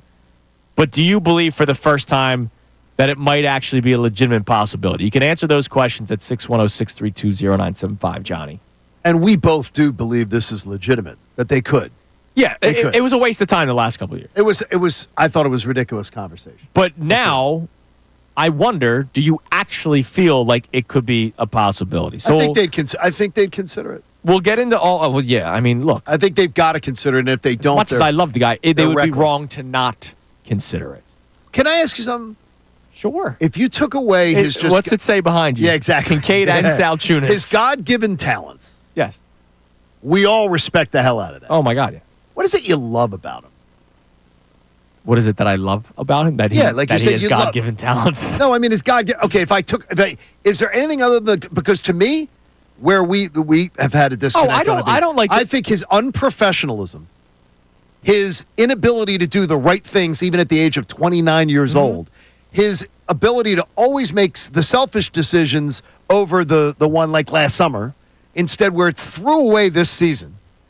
To me, that pisses me off more than, I respect the hell out of the fact that the guy turned himself into a basketball player. Look, did that. You know, I have a love affair with Joel Embiid, but I love him to the point where I'm not afraid to call him out for things. Like I hated that he played in the Olympics. And this is the moping. I hate the moping. Mopey Joel. Like how I will never forgive the Phillies for games 6 and 7 against the Diamondbacks. I'll never forgive Joel Embiid for the final 5 minutes of game 6 against the Celtics. And game 7 not even showing up. Well, yeah. He might as well have not taken the Amtrak to Boston. Yeah, the only guy that showed up that game was Tobias Harris. Oh, my God. He decided to finally. And then that was a weird one. He decided to finally show up in that series. That was the day before my cancer surgery. Yeah, oh, wow. And that was a great way to go into it. Yeah, And by the way, I remember when they were putting me under. Yeah. Dr. Schoon-Young, Henry Schoon-Young going, yeah, so what do you think of the Sixers yesterday? That's a good way to go out. And I start going, can you believe that? Boom. They're out like 8 seconds. They put you to sleep. He didn't want to hear the end of it. All right, so Vic Fangio, just a quick side note here. He spoke with John Clark. John Clark, obviously, great job for NBC Sports and NBC 10. That kid's going to make it. Yeah, I think he's got a bright future, that John Clark. He was able to speak with Vic Fangio yesterday before the Phillies game started on the field. And they talked about all kinds of stuff, winning the Super Bowl, blah, blah, blah. But he also asked Vic Fangio, like, hey, you lost a lot of players. You've lost Josh Sweat and Milton Williams on your line. Chauncey Gardner-Johnson, your starting safety. Darius Slay, your starting corner. Brandon Graham, rotational legend edge rusher. Isaiah Rodgers, the replacement we thought to Darius Slay. Aaron Burks, your backup to Nakobe Dean, who's often injured. And Avonte Maddox was thrown in on this article. I don't think that was a big loss. So here was the quote from Vic Fangio. It's tough, but it's a part of the business. But it gives me an opportunity and a reason to wear out Howie. And he's got to find replacements for these guys now. Yeah, we lost 5 starters, and 2 of those guys, they're the backups we lost to. We lost a lot of players. We'll find a way, and we got the draft coming up. Hopefully we'll get some guys there, and we've got some young players that need the opportunity, and we'll find a way to get it done. Wow, I like that. This gives me a chance to wear out Howie. I love that. I love that answer. Like, I love his brutal honesty. Like, yeah, I need players. Now, a lot of thought is they probably went to Vic about some of the players. I guarantee you they did. And he probably signed off on not bringing guys back like Chauncey Gardner-Johnson maybe. Yeah, one media member yesterday suggested to me that might be in the know with that, saying that, yeah, maybe Vic was a little tired of it. Chauncey Gardner-Johnson. Tired of having to corral the room. Yeah, could be. So there you go. So he obviously signed off on some of these moves that were made. But he's not afraid to say, yeah, we got work to do. And I love it. And look, Vic Fangio's never hid his feelings. right? I still think about Bryce Huff in training camp. Yeah, he's got a lot of work to do. Period. Like, that was the end. That was his answer. I look at it and say, I can't believe the fact that he doesn't care about the money. That the highest priced player on his defense, he was like, he ain't playing. No, he's not the best guy on the field, so I'm not playing the best guy on the field. And in recent years with the Eagles, that was a problem. Yes. When Howie was smartest man in the room and wanted to always look good, and this was when I was very, very critical of Howie. Like, I know Travis Fulgham became nothing, right? I get it. The guy was playing really well, and it was, no, Alshon's back. For a team that sucked. Like, that team was not winning anything. Alshon's back. Oh, Jason Peters is, I know he's hobbling off the field every 5 seconds.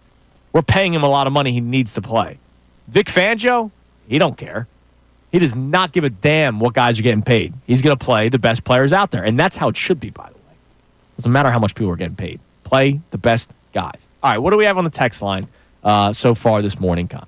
We have a bunch on all of our topics from people checking in on the text line today on the Joel Embiid thing that we were just on and the tradability of Joel Embiid. This texter says Embiid is untradeable at this point. Nobody's going to want his contract and injury status unless it's a team looking to offload multiple unwanted I'm bad telling you right now, contracts. that is not true that he is untradeable. Correct. Again, like Luka Doncic and Anthony Davis were like, that's, I can't believe that trade happened. they're not Embiid, though. Anthony Davis. either one of kinda- those guys. Anthony Davis Joel Embiid's played more games than Anthony Davis in the last couple of years. Like that actually is accurate. Okay. And oh, by the way, Luka Doncic, what was all the talk? Guy's an alcoholic. Smoking too much hookah. Yeah, like that was some of these reports that were coming out of Dallas. So guys do look to offload players. Sure. Like it does happen. Like but when Mike was talking about Luka, your phone, hey, Luka's available. You're getting 10 times the phone calls than Embiid's. Oh, obviously. absolutely. But I'm just saying, to say he is not movable is Anthony wrong. Davis, you are getting 10 times as many calls as you're getting for Joel Embiid. I don't know if I'd go 10 times on Anthony Davis. Here, like Okay, remember, I'll go 8 times. You're getting a lot more interest in both of those players than Joel Embiid. Joel Embiid, now, you have players, you have executives, you have insiders telling you he's not working out, and doing Anthony the things Davis he's is got to called do. He's Mr. not eating Softy that. around the Yes, league, so it's but- not like he's got the best reputation either. No, he doesn't. But he doesn't have Embiid's. he's got no MVP. Here's what I'd look back to. Just has a championship. Okay. LeBron might have helped. Now, Yeah. the Timberwolves were a team that had young players. They had good talent, and they traded a boatload for Rudy freaking Gobert. Right.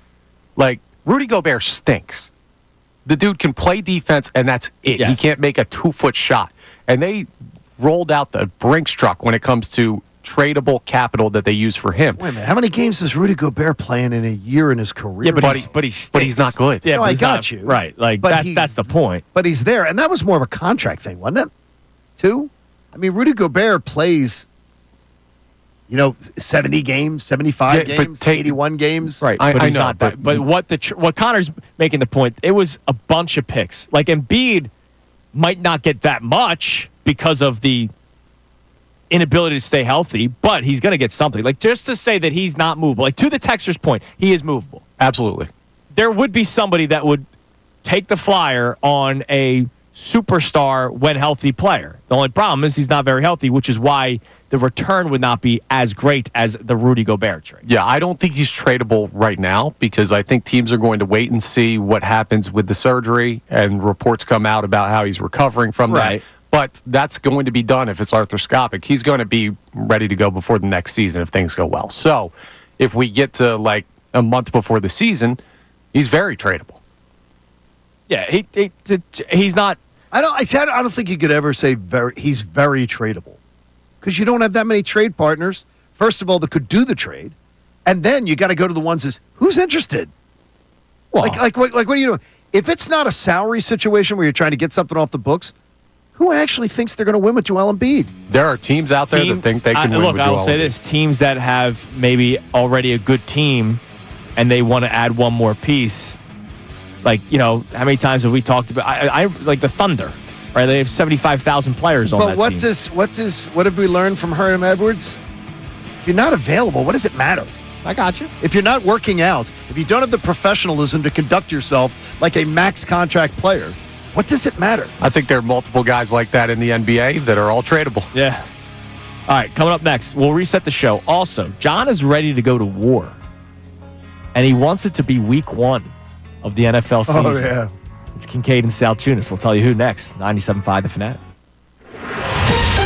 Fanatic Sports Update. Another win for the Fightins. I'm Connor Thomas, and the Phils swept out the Rockies yesterday. A 3-1 victory behind a strong performance from guess who? Taijuan Walker. Walker went 6 shutout innings, allowing only 3 hits. He struck out 4. A strong performance by him and Kyle Schwarber, another home run. He's been red hot to start the season. The 5-1 Phils, well, their road's getting a little tougher now. It's no longer the Rockies and Nationals. They welcome the undefeated 8-0 Dodgers for an early season matchup at Citizens Bank Park. Game 1 tonight at 6:45 p.m. Jesus Luzardo will face off against Yoshinobu Yamamoto in that game. That was awesome. Thank you. The Sixers fell to the Bucks 126-113 last night, with Embiid heading for surgery. Maxey and George both done for the year due to injury. We're kind of just waiting out these last 5 games. Sixers play the Timberwolves tomorrow at 7 p.m. You can hear that game live here on The Fanatic. Flyers play the Canadiens also at 7 p.m. tomorrow. We'll talk to Ryan Spilborgs coming up at 9:25. He has the call on Apple TV for tonight's game. This update's brought to you by the Electrical Workers Local 269 and the Electrical Training Alliance. IBEW 269, proudly energizing their community for over 100 years. Visit their website at IBEW269.com. I'm Connor Thomas for the home of the 76ers and Flyers, 97.5 The Fanatic and 97.5thefanatic.com.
work, Andrew. Yes, it was. And much like Connor's dad earlier, my cousin Marianne Morella, Hello.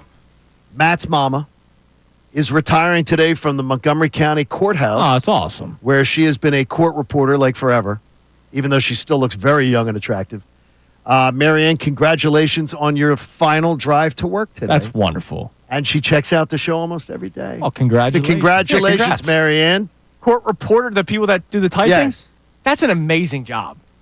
That's like an amazing skill, I should say. Because isn't it a very small keyboard, too? It's really like it's a skill set. Once you learn it, though, it's one of those things where, like, you know, the trade schools have all died off. Right. That was you learned that trade. You're golden. Yeah, that's what I'm saying. I mean, that's an You're amazing golden. skill to have. You have a golden job for a long time. Congratulations. So congratulations, Marianne. Well, that means there's a Love court you. reporter job open. For those who can type, really That fast. probably does. Chat That probably GPT is probably going to take over that industry. Yeah, one they have day. the voice to text thing now Voice-to-text thing everywhere. now? So Yeah, Maybe Marianne's getting pushed out by AI. even though that's still not accurate. That's the only problem. It's not accurate. So when I'm at the new deck yesterday doing the watch party, they had the what's it called? The Closed caption. Closed caption. Thank it's you. not good. Bryson Start. Yeah. Was- I No, think no, no. if you put closed captioning on, my daughter likes to put on closed captioning on the TV. Yeah, people so do. she can How do people do that? know what she does? Because she wants to be hammering away on a device while she's watching something and do two things But at then once. she's not reading it. She's reading her phone. But she can look up and she can read something. And I swear to you, if you read the closed captioning on the Phillies games, I think Tom McCarthy's Chinese. All right, Because everything's I wrong. don't understand. I don't think that Tom McCarthy's Asian, but to read it, I think he is. now, hang on. In 2 counts, you guys are wrong here because the How's closed that? captions on a Phillies game gave us Jimmy cigarettes. So never be mad at the closed No, I'm captions. not mad. But what I'm saying is, somebody in the court of law is not named Jimmy Cigarettes. Well, hey, they'll figure it out. And 2, The the wrong subtitles. person could be in prison, Yes. Connor. Subtitles are absolutely must-have on anything you're watching. No, they're not. No. Yes, they No, are. I'm Besides never watching- sports, I'm never coming over You're your watching. house. You're watching words on the screen. Yeah, dude, Netflix, my Amazon wife, Prime, my always. wife You know does why? it. It Because bothers you've got a me. device in your hand. yeah, dude. My wife does it. He's It got a bothers me. device in his Just hand. watch the and damn he's watching show. TV. I Just got watch texts it. I got to Lock send. in. No, you Lock don't. in. Because here's the deal. Now I'm reading instead of I get Correct. distracted. You're not enjoying cinema if you're reading. I agree with you. Because your I'm first enjoying priority 2 things at once. You're not doing 2 things at once because you're reading. Your eyes are on the words, not on the cinema. Only subtitles Got is two when eyes, Johnny. only subtitles is when you watch something that's in a different language. If you don't do the dub. There was Nah, that you guys show are wrong. that Anthony got me into. Gamora. Got to say, oh my gosh! How'd you forget? We talked about it every day. But that was like that was an exhausting watch. Yeah. Yeah, it was dark. A little dark, It was dark. You're but listening. still interesting. Yeah, oh my God, it was great. You're listening to 97.5 The Fanatic, WPEN, HD1, Burlington, Philadelphia, a Beasley Media Group station broadcasting live from the Comcast Business Studio, powering possibilities. Talking about the Dodgers' dominance and how that impacts you, if it impacts you at all, while watching the Phillies. And I'm speaking more so on behalf of the people that are doing the wake me up when conversation. I think they would be impacted by the Dodgers. You and I, it doesn't impact us. We're watching the Phillies and we're enjoying the Phillies. Does this series do anything for you is another conversation that we're having. But before we get back to our text messages, you're ready to go to war already for something that's over 100 days away. I'm telling you right now, week 1, I want it. I need it injected into my veins. I need the Eagles to host the Rams opening night, September the 4th. Why do you need it? I need it because it to me, there is no more juice than the whiny-ass Rams coming into town. And Sean McVay trying to explain, well, it's not like but we don't have the data on it. And, but it still is a play, and we got some guys injured. I would love, with a capital L, to see Sean McVay get it shoved up his keister on national TV. By the way, it's 153 days away. It can't come soon enough. I want this so badly. I want to see Eagles-Rams. It's going to be Eagles-Lions, Eagles-Rams are the most 2 likely options. Or Eagles-Commanders, Or right? it could be Eagles-Commanders from what I've been told. That could be it. Those are the 3 that are most likely. I think Fox is going to pee all over the hydrant of Eagles-Commanders. I need this so badly. I want everything about it. Well, it was snow. You need it. We were leading, and then the snow hit. The only reason the problem came is the snow. Right. And then the whiny, how much it pissed Sean McVay off to see the Birds go to the Super Bowl. That should have been us. That could have been us. He's saying on a podcast, look, the McVay family, I've known them for quite a while. I'd love to see them in freaking pain. Hold on. Pain. Now, look, I love the energy. Pain. Don't get me wrong. 8:02 on a Friday. This is the energy I need. I you, John want Kincade. it. This is some of the best energy I've ever gotten from you. Pain. I love it. You know me. I'm a big fan of hate. We love it. So I love that you're reaching my level of individual hatred right now. It's great. And I guarantee you, through different things, I mean, whether it's through his pops or whatever, we'll cross paths again. I would love to have this. I can't wait to have this conversation. Now, here's what I find it interesting. You say you need it week 1. I need it week 1. I think that what I'm looking for is there is nothing like the focus of the focus that's there. There's going to be the Rams. It'll be laser focus. My thing is, the reason why I chuckle is because I had no problem waiting till week 13 when the Eagles played the Niners for the exact same reasons that you just said, other than the snow. The Niners went. By the way, Fox I did verify that. By the way. Okay. Fox in the bidding process was able to pee on that fire hydrant to make sure that they got that Eagles game. 49ers. That's what makes me think Fox will pee on the fire hydrant of Eagles Lions. Right. To make sure they get that game at a really critical spot, most likely in November sweeps. Right. But the thing is, like, week 13, I had the same vitriol that you are expressing right now, the same excitement, the same anticipation. For all the same reasons. The 49ers, we would have won if this didn't happen. We would have won if this didn't happen. We would have won the Super Bowl if all those things didn't happen. So everything that you just said was the exact same thing the Niners did a couple of years ago, and I had no problem waiting until week 13. You, need it to happen week 1. You're going to say, if it comes out that they're playing week 4, you're going to have the exact same feeling about it all week 4. When it comes. Yeah. But the thing is my week 1, if they give us some crap game for week 1. Well, they won't give crap. No, but if Lions they give or us Commanders some game, won't be crap. Well, if they give us as long as it's one of those 3, that is laser focus on the beginning of the year. And it absolutely makes a difference who you're preparing for at the beginning of the year. Oh, it absolutely does as far as for the entire city, for the entire fan base. It gives you look, other than them, would the Raiders do anything for you? No, but there's no chance that it's the Raiders. Well, wait a minute. The Raiders, didn't the Raiders play the Chiefs in an opener? If I'm not mistaken, I may be wrong. I don't think so, and Broncos. that's also divisional. What about Broncos? Would Broncos do anything for you? I can't imagine the league that's not going to be the game. That. Would the Bears do anything for you?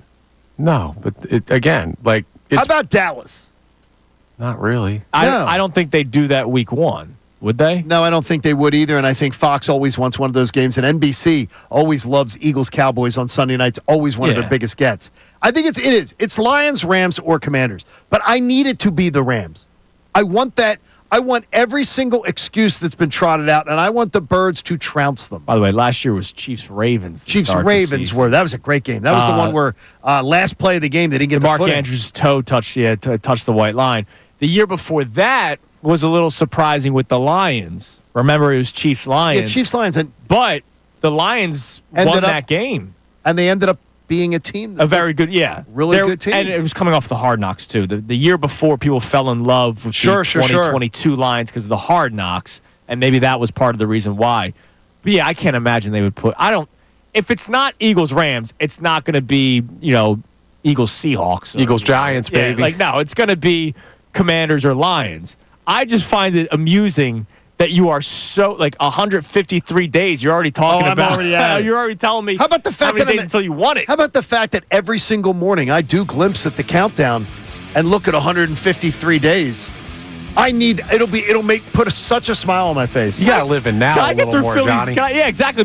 What's your magnet say on your fridge? What are you saying? Yeah, Keep your feet into today. Keep my feet into today. Hey, that was from Betty. We got Phillies Dodgers the next 3 days, man. I'm thinking Phillies Dodgers before I'm thinking Phillies Eagles Rams. Okay, you got 265 days till Christmas. Move on. Move on. He's already got his shopping done. I've gotten some things done. Oh my God, dude, it's insane. It's insane. You like driving in the snow. I'm the best gift giver. It's what can I say? Horrible. All right, coming up next, we have today's headlines with Connor Thomas, your text messages as well. It is Kincade Salciunas on a payday Friday, 97.5 The Fanatic. We want to hear from you. So text.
Connor Thomas coming up here momentarily. Real quick, we didn't end up talking about it because we ended up getting into the conversation about Brandon Marsh's very careful play in center field.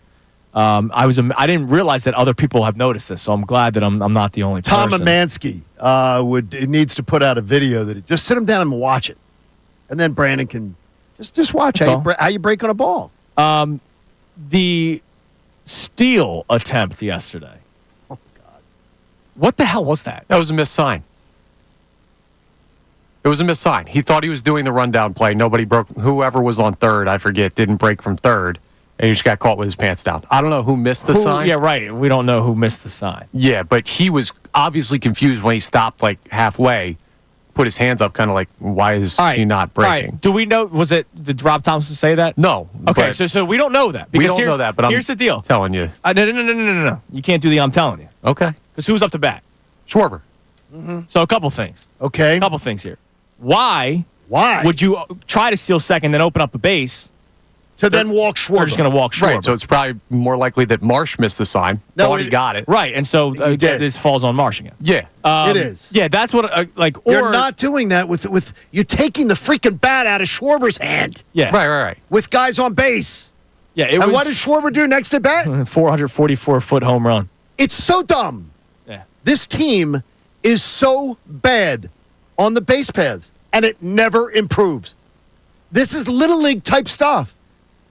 They're trying to stretch things into extra bases when you don't need to, when it doesn't make sense to, and the base running it's childish. Yeah, that must have fallen So dumb. strictly on Marsh because it wouldn't have been a missed sign from the guy on third. Why would you try to open up a base? Yeah, with and Schwarber? Marsh wouldn't have stopped, right Yeah, there. Like, yeah. It was just- he thought he got the sign, he did not. Why would he think he's even getting the sign? Right, because they made a sign. Well, if they and he made- read it No, but wrong. as a missed sign was, I do believe, is the explanation.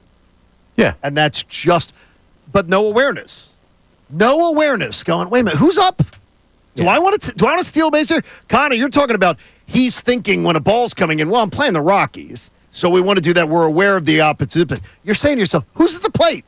Yeah, I got you. But if you think you got the sign, you think you got the sign. If you think you got the sign, you think you got the sign. But still, it's just it's still a another mistake. Just another Stupid knock. mistake. All right, it's time now for today's headlines with CT18, Connor Thomas. Today's headlines with Connor Thomas. Brought to us by who? Our friends over at Lundy Law for over 70 years. Lundy Law has been fighting for injured people. If you need them, remember the name Lundy Law. Your injury lawyers. Visit LundyLaw.com. That's LundyLaw.com. What do we got? We're going to talk about somebody who may need some representation of some sort at some point. He already kind of has. Have you guys seen the ongoing Ja Morant latest saga? Yes. So he was warned earlier this week by the NBA about his finger gun celebration after shooting a three. And he followed that up with his next game available against the Miami Heat, knocks down a three, and immediately right back to it. Here's the call. Morant right side triple try. That is pure for Ja Morant, who makes the finger gun signal, which is the one that just got him into some hot water from Monday's game against Golden State. And he's letting it be known, this is my celebration. I'm not changing it for anybody. I'm sure something will make him change it at some point. We'll see. Ja Morant is a superstar that's his own worst enemy. We talk about this all the time in this industry. There are a lot of people that are their own worst enemy. Happens all the time. He's got to stop. You have to stop. Enough with this is what I do. Especially a man who doesn't understand guns. Yeah. And doesn't understand the proper use of them, the proper when's it's okay to play around with guns. Yeah. Now, and he's doing that stupidity. The warning earlier in the week was after what happened with the Warriors. Now, this I find interesting is another saga to this story. Buddy Hield, I thought, deserved more opportunities here. Buddy Hield, bit of a rat. So Buddy Hield, the Ja Morant thing that you're talking about earlier in the week when he did the finger gun celebration, Buddy Hield did it to him first from the bench. Retaliation finger guns. And so Ja Morant fired back. And then when Ja Morant fired back, Buddy Hield went, oh, whoa, playing victim. That's a rat move. I don't know, man. And that was not to try to draw a foul. Like, that was him going, hey, well, you can't do it back to me. It's like, well, hold on a second. You did it first. Just saying. That's a bit of a rat move by Buddy Hield. But yeah, John Morant's got to stop. He's his own worst enemy. We got a finger shootout at the OK Corral, and John Morant is bringing two guns to the battle. Yeah, he's got to stop. Yeah, I guess we'll figure it out eventually. Now, speaking of figuring things out eventually, our next story has to do with our own Ray Dunn's cousin, Livy, and how she started dating Paul Skeens. I respect Paul Skeens so much more than I already did after this story. They nearly never started dating in the first place. Because, and this is such a typical their age thing, yes, Paul Skeens refused to follow her back on Instagram. And she got really, really upset. And I love that Paul Skeens was definitely aware that she was following him. It was just doing the, I'm not gonna give her Are what we she sure wants. he was definitely aware? He had to have been.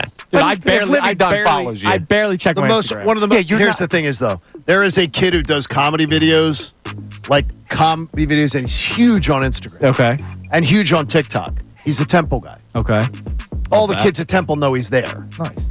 And so he absolutely knows that Libby Dunn was on his campus, and she was also an athlete, too. So he absolutely knew. He knew that she followed him. Okay. No, but he knew. Yeah, I'm sure he. Hey, buddy, if Livy Dunn followed you, you'd know too. By the way, whether you use your socials or not. I mean, come on now. Here's another. Let's be honest. I got it. But here's the other thing. He's not throwing 100 miles an hour. Libby Dunn's not exactly following either. Right. If you're gonna break something off because somebody doesn't follow you back on social media, is that really where we're at today? Yeah, dude, they're like 22. Like, I don't care. What do you mean you don't care? I don't care.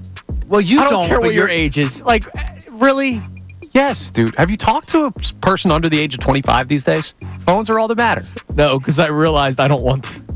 I got you, old man Tunis. Well, this is how the kids are figuring out how to date these days. So, well, the best thing is you can follow people and you can mute them. Yeah. So you can make them believe yeah, you but I'll care be honest, about what they're doing. I'm not muting Livy Dunn. No. Full volume on that one. We'll round out with our replay. So the Dodgers being as dominant as they are, does it impact your way of watching the Phillies and watching baseball from now until the playoffs, John? For me, it doesn't. I don't know how it can. I do know how it can for people. I don't blame anyone who looks at the Dodgers and they're like, this could all be for naught. We've had those conversations before. But that's a bridge we'll cross way, way down the line. Like, this is just, the Phillies are a good baseball team. They're going to be a good baseball team. I can't look over my shoulder at the Los Angeles Dodgers on the other coast of the country worried about, well, what are they going to do this year? No, you're not looking over your shoulder. Worry about their wins, but you're looking straight ahead forward. at them. Yeah, if you go out, if the Phillies sweep the Dodgers this weekend, if the Phillies get swept by the Dodgers this weekend, if you tell me, or anybody tells me, it doesn't change my opinion of October at all, or the confidence that I would have going into October. It won't change my opinion. Ridiculous. I will react. Ridiculous. I will react, but I will not allow it to impact how I feel about something 6 months from now. Yeah, we also have a text in from Ricky B in Manayunk. I like that Ricky B. It's a good area. He was saying it's way too early to worry about the postseason. This shouldn't affect it. Yeah, it's fine. If you're saying that, I will tell you, I could put you on, as I said, Cousin Joe's the lie detector expert here in Lower Merion. We're bringing it in, and I would give it. Bring him in. You name the dollar amount, I'll bet you that you're lying. Bring him in. I will bet you you're lying. I'll gladly have him come in. If the Phillies went out and dominated the Dodgers this weekend, it would not affect at all your confidence going into a playoff series. No. You would not even. I will gladly. I hadn't do even this thought test. of this. Right, Joe, bring it on over. No, seriously, I would love to. It could make for a good bit. Bring it on over. Coming up next. Speaking of the Phillies, this week I've asked John about the legendary status of both Kyle Schwarber, who went yard again yesterday, and Zach Wheeler, who was amazing again earlier this week. It made me start to think, Johnny, how many legendary Phillies are actively on the team? It's Kincade and Salciunas, 97.5 The Fanatic. Fanatic Sports Update. Walker gets the win. I'm Connor Thomas, and Taijuan Walker got a win in his first start for the Philadelphia Phillies for the 2025 season. The Phils swept out the Rockies yesterday, a 3-1 victory. Walker went 6 shutout innings, only allowing 3 hits, struck out 4, walked 1. A strong line from him, and Kyle Schwarber, strong man, hit a bomb home run again yesterday. He's red hot. The 5-1 Phils, well, they're going to welcome a team that's equally as red hot. The 8-0 Dodgers An early season heavyweight matchup at the bank begins tonight. 3 games over the weekend that are must-watch baseball. Game 1 is at 6:45 this evening. Jesus Luzardo takes the mound against Yoshinobu Yamamoto. The Sixers fell to the Bucks 126-113 last night, with Joel Embiid heading for surgery. Tyrese Maxey and Paul George both done for the year due to injury. We're just waiting out the final 5 games of the season. They'll play the Timberwolves tomorrow at 7 p.m. Flyers play the Canadiens also at 7 tomorrow. And we're talking to Ryan Spilborgs coming up at 9:25. He's got the call on Apple TV of tonight's big matchup between the Phillies and the Dodgers. This update's brought to you by Rapid Radios. Their instant push-to-talk walkie-talkies offering national LTE coverage for a limited time. Go to rapidradios.com now for 60% off and free UPS shipping. Add code radio and get an extra 5% off. I'm Connor Thomas for the home of the 76ers and Flyers, 97.5 The Fanatic and 97.5thefanatic.com. Bill Colarulo. I would argue there's more risk.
Salciunas, 97.5 The Fanatic. An hour from now, we're going to be joined by former Major League Baseball player Ryan Spilborgs, which is a total bust-out name. Blast from the past. He is now part of the Apple TV broadcast. So he does stuff, with the Rockies? He's the Rockies for. TV color guy. Yeah, and so he obviously has some TV experience. Because the ladies liked, Ryan Spilborgs. So he's with the Apple broadcast, which tonight is the Apple game. Is there a local feed, or is it just the Apple? I think it's just Apple. Got to do Apple tonight. Okay, all right. So Apple tonight. For you Ted Lasso fans out there, that's where the Phillies-Dodgers game will be, with Yamamoto on the mound for the Dodgers and Luzardo for the Phillies. Also, violation, you go Ted Lasso over Severance, but we'll let it slide. Yes, Ted Lasso is Ted Lasso more the greatest, of a national It's the greatest phenomenon. It's the greatest show in the history of television. More people can relate to that assessment. And it has everything that a good TV show should have. And I stand by it. Sopranos overrated, 610-632-0975. Anywho. Kyle Schwarber goes yard again yesterday, which is just ridiculous. 444 feet, by the way. Absolute missile. Kyle Schwarber, in his limited time with the Phillies, let's face it, I mean, this is his fourth season, and it's very early on in his fourth season. He's already hit 135 home runs. He's a maniac. Which, by the way, is the most that he's had with any team, including his 6 seasons with the Cubs. Now, rookie season was just 69 games. His second season was when he got really hurt, and then he ended up playing in the playoffs. But he played 551 games with the Cubs, hitting 121 home runs. He's played 80 less with the Phillies, exactly 80 less with the Phillies, and he's hit 14 more home runs. So when I asked you, where does Kyle Schwarber eventually rank? He was playing in Chicago. Yeah, right. Where Kyle Schwarber eventually ranks, and you said all-time great. One of the all-time greats. I think he will be on the pantheon. He will be part of it. Especially if he gets Phillies an extension, baseball. which we expect him to. He will be a generational figure for the franchise. He will be talked about like the all-time greats. As should Zach Wheeler. I mean, this guy's been ridiculous. We talked about him in post-show headlines yesterday. Check it out on our YouTube feed. We always get into some other sort of topics that we may not get into on the air. Sometimes they're a little bit more fun as well. So check him out on Kincade Salciunas post-show headlines on YouTube. But we talked about Zach Wheeler and how the guy's never even had a bad playoff start. Like, this guy's just been ridiculous. Been incredible. And he'll go down as one of the greatest pitchers in Phillies franchise history. And if Captain Hook hadn't taken him out of Game 6 in Houston, who knows what happened? We might have seen a Game 7. So Schwarber and Wheeler are on that trajectory. It makes me think how many guys currently are also on that trajectory. Now, Bryce Harper is. Bryce Harper already is, but he'll continue to add to his resume as a Philadelphia Philly, and will continue to be considered one of those legends of Phillies history. Now, again, the franchise history is pretty bleak. It's not great. Right. There's been great players. Like Steve Carlton was winning 20 games for a team that won 60. Correct. Right? But You know it's what I mean? bleak. It's bleak. You look around the diamond, you may have a couple of others. So we're talking Schwarber. We have Wheeler. We have Harper. Even though people don't rock with them, Aaron Nola will go down statistically as one of the better pitchers in Phillies franchise history. Does he have that same? Do I have that same confidence in him every time he gets the ball like Zach Wheeler? No. No, you don't. But longevity, and you shouldn't have let him walk in free agency. They made the right move to bring him back. He's going to go down as an all-time Phillies pitcher. He's going to be right behind Steve Carlton. I don't think he's going ahead of him just because of the Hall of Fame of Steve Carlton, but he's going to be right behind him. And maybe statistically, right? Like, I don't feel like Aaron Nola is the second best pitcher in the history of the franchise. Like, I don't feel Aaron that Nola way. will not be thought of the way that Zach Wheeler will be. Right. On the That's way what I'm out talking the about, door. though. Yeah, it just won't happen. Yeah, exactly. Like, And when, he technically he shouldn't be. Wheeler is the clearly better pitcher. yeah, absolutely. And look, Schilling was the better pitcher than Aaron Nola, but Nola will be here. Well, postseason. Yeah, well, that helps too. I mean, because but I mean, is Schilling really truly the better You think overall? Yes. You do? Kurt Schilling should be in the Hall of Fame. Kurt Schilling's better than Aaron Nola. Yeah. I'm sort of torn on the Hall of Fame thing with him, but I get you. Look. I'm not saying he's a good dude. No, I don't have any problem. Make that I'm not judging. I'm not judging a Hall of Fame on whether the guy's a great dude. Right. Because that's ridiculous. There's a lot of bad dudes in Hall of Fames. Yes, absolutely. So that's 4. Who knows? Bullpen, we'll see how that ends up playing out, right? Like, who knows? Is Kerkering? It's not the same anymore. It's not like the Marianos and Hoffmans that you knew that they were going to pitch in the 9th inning. But you got 4 guys on this team right now that will be considered all-time greats. More than that. All right, give us more. Left off our boy JT. JT's in the conversation, dude. Like all-time greats? I know where he's at right now, but what that dude has done at the catcher position for the Phillies is something that we're going to look back on when his time is done here and be like, that guy was unbelievable. We're going to do how that, I but feel about all-time greats? Listen, man, you could look at him as what? Best catcher in Phillies history? He might, because here's the deal. This is going to be blasphemy for a lot of people. He was the overall better player than Darren Dalton. He was the overall better player. And I know people... He doesn't have a better Phillies resume than Darren Dalton. He does not. They've both been to a World Series. JT Realmuto has had more success offensively than Dutch did. Yeah, same team success, better individual success. I don't think they will ever be thought of the same. No, is different. That's not. What I'm saying. And that's what the Nola the you're Nola saying about thing. the fan base. Yeah. You're saying the argument is how you're going to be looked at. The fan base decides who they believe is like Jeff Conine, who you hate. No, I don't have a problem with Jeff Conine. I thought I heard you before not like Jeff Conine. No. I heard a rant about Conine with you. No. Oh, really? I thought I heard you rant about Marlins left fielder. He's going to be no Jeff Conine, second baseman, right? And left fielder? And left fielder. He is going to be as inducted into their Hall of Fame. Yeah. I got no problem with I'm like, okay. Jeff Conine. I just don't get it. But I can understand. I think some of these JT I don't think's there. I mean, that dude's a French Hall of Famer.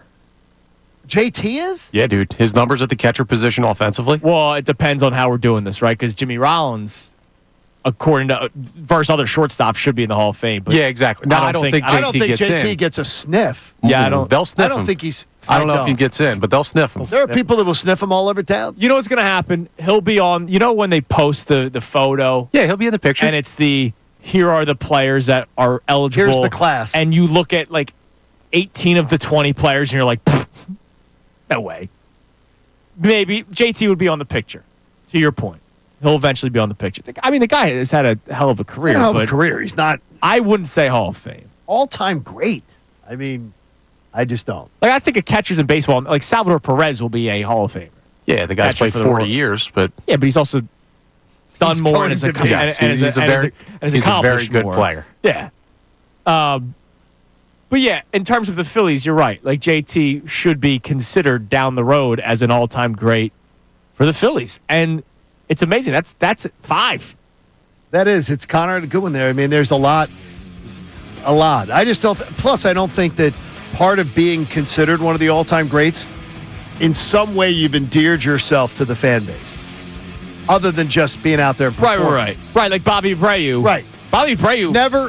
I think Bobby Abreu is sort of along the lines of Bobby Abreu was along the lines of JT Realmuto. One of the best players I ever watched play. I think Bobby Abreu is a better Hall of Fame case potentially than JT Realmuto. Yeah, absolutely. Absolutely. But he never endeared himself to anyone here. Yeah, he's afraid of the wall. He doesn't like the back cleanup. Didn't do anything. I remember all that stuff. All right, coming up next, daily Tush Push update. ESPN did a big story yesterday that I didn't see till after the show. It includes quotes from other coaches and GMs that were direct shots at some teams like the Green Bay Packers. I love it. The daily Tush Push update, Johnny. It's Kincade and Salciunas, 97.5 The Fanatic. Mike Missanelli. You have a...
97.5 The Fanatic. We'll get back to our text messages here momentarily, but I want to give you the daily Tush Push update.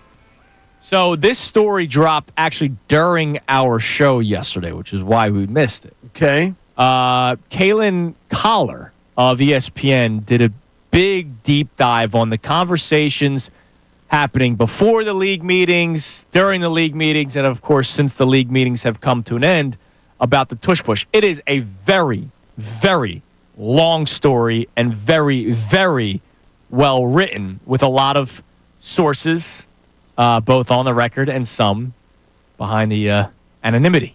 Oh, boy. All right. So, first and foremost, your buddy Steve Weich is mentioned in the story. Okay. So he held a session for kids to ask questions. Right. Which is really cool. I love that.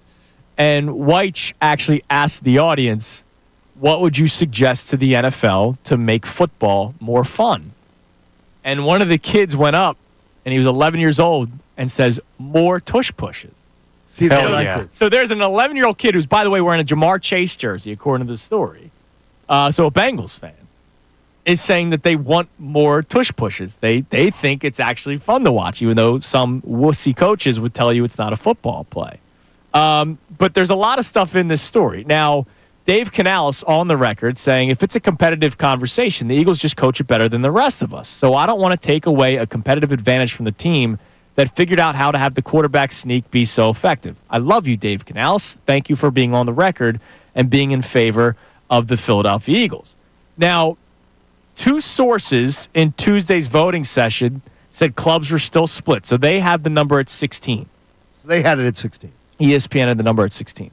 And because it got tabled, the Packers will try to find a way to word it differently because what they're thinking was part of the problem was that it's very targeted to the Eagles and Bills.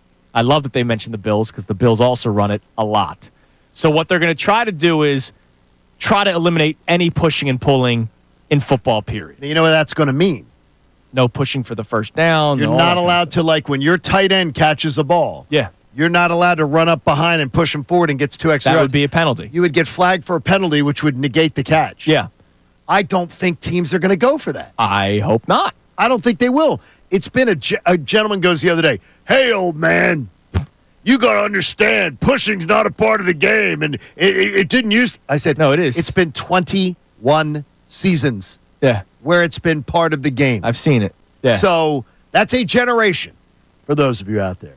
So, no, they're not. I don't think they're going to go back to that. Do you want your running back to not be able to be nudged along? When your running back is gets wrapped up. Little scrum. You want them to whistle? You want the whistle to blow, right or away. you want Saquon to maybe get 2 or 3 more yards with the crowd pushing him? Exactly. And we celebrate when a lineman comes up and does we like do. We do. Oh, man, look at that heads-up play by Lane Johnson. Here's a quote from an anonymous source. We spent so much time on this single play. How many times did the pushing even make a difference last year? Once or twice, and the teams were less successful than they were on traditional sneaks. It was less about competitive edge than it was about health stuff.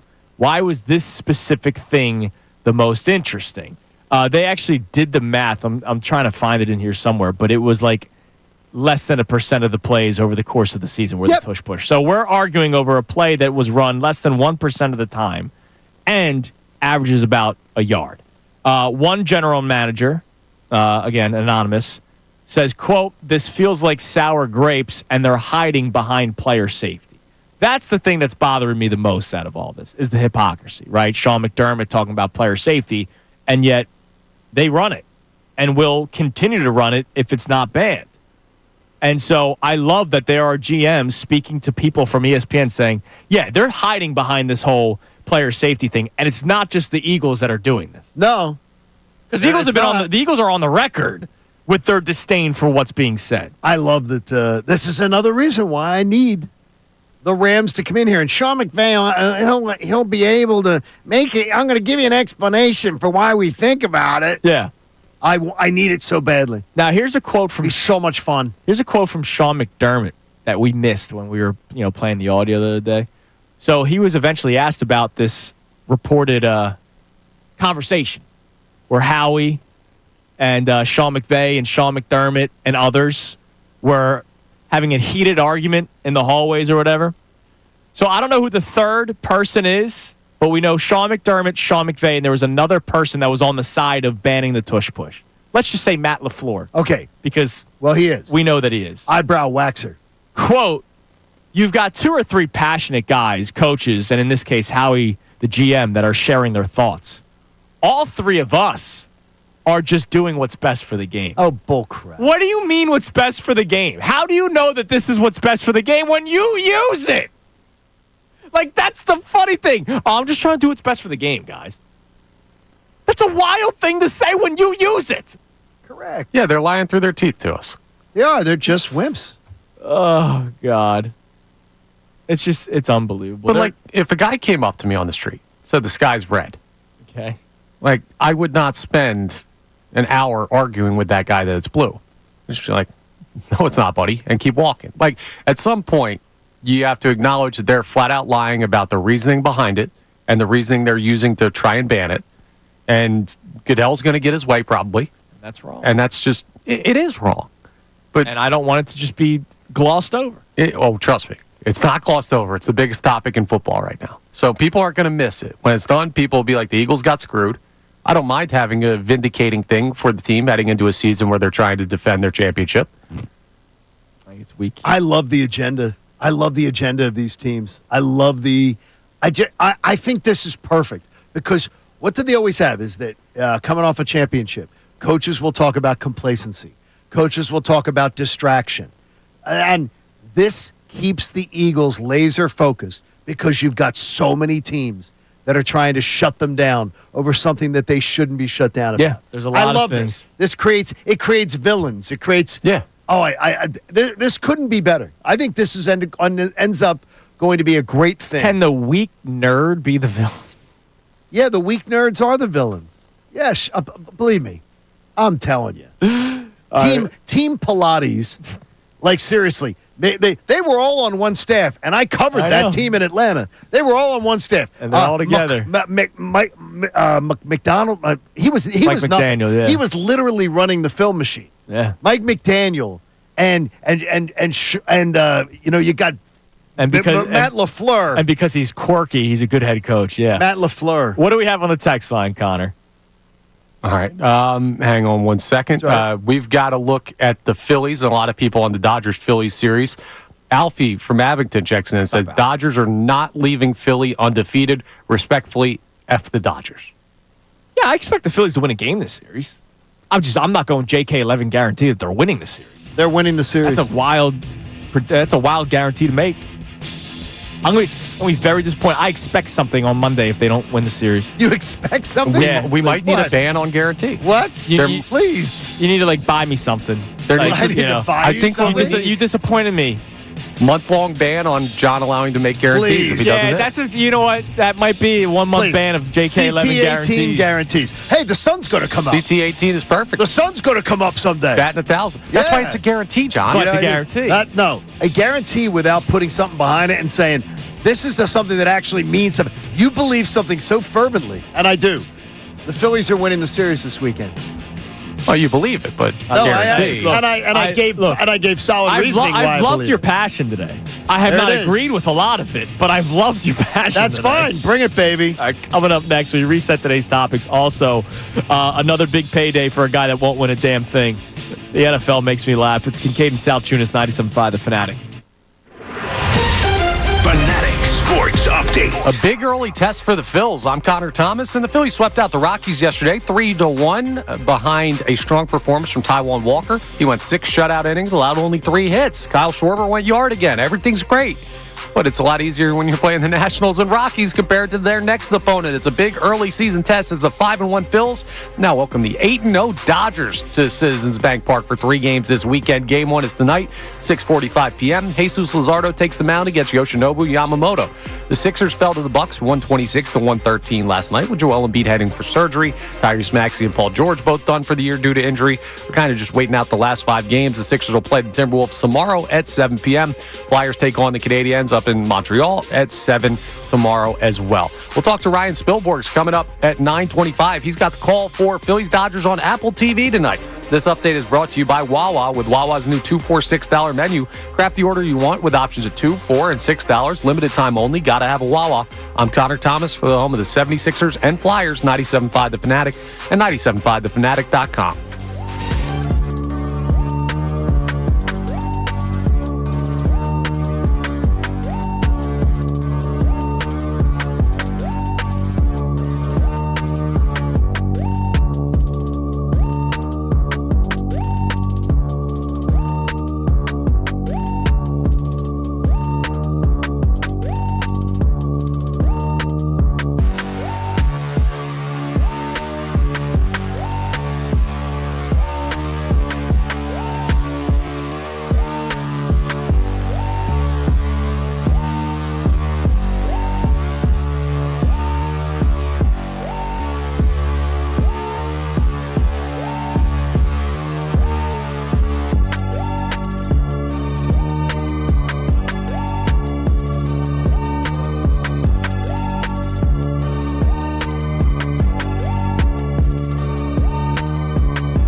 Kincade Salciunas, 97.5 The Fanatic. Johnny just told me a story right before we got on the break.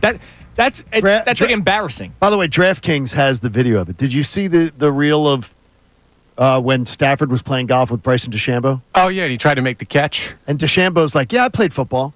I could play football. Yeah, I played football. And Stafford asks before throwing it. He goes, yeah, give it to me. Like, son, like you want me to whip it? Yeah. And he goes like this, and he goes, yeah, I think he could have played big time ball.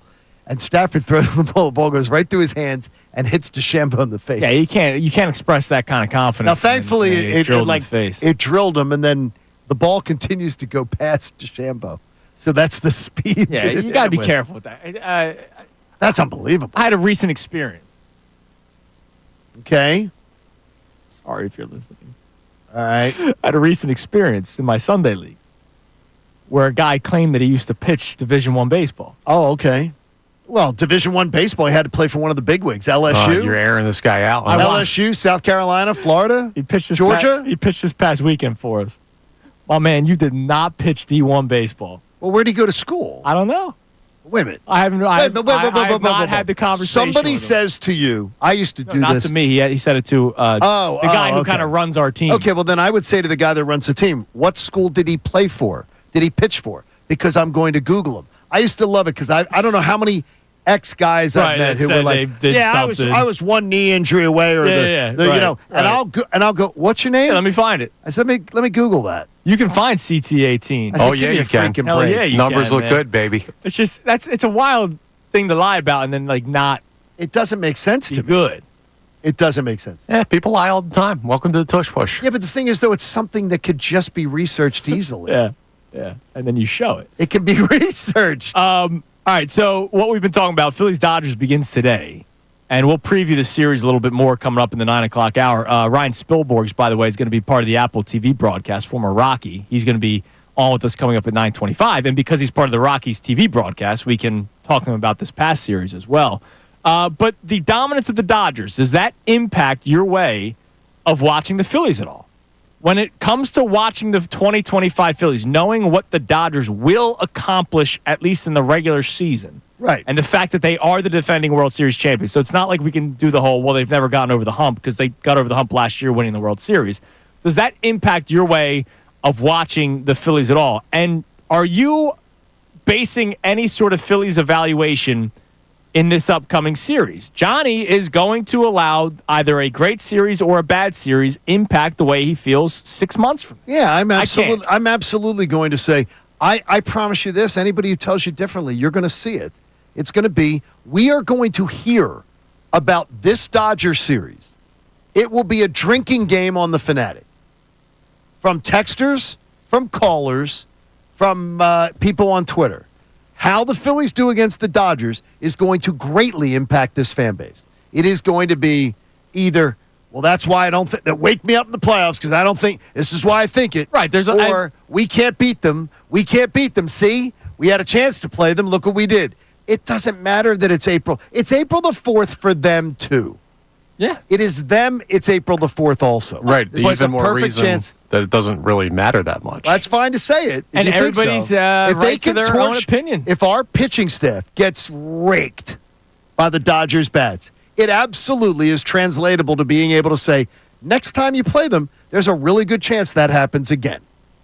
Or next time you play them, you see what adjustments you made. That's exactly what the scouts would say. That's exactly what the books would say. The gambling books would say. I don't think that's true. You said, hold on, that last year they and you're right. They stomped them. And Ohtani did nothing.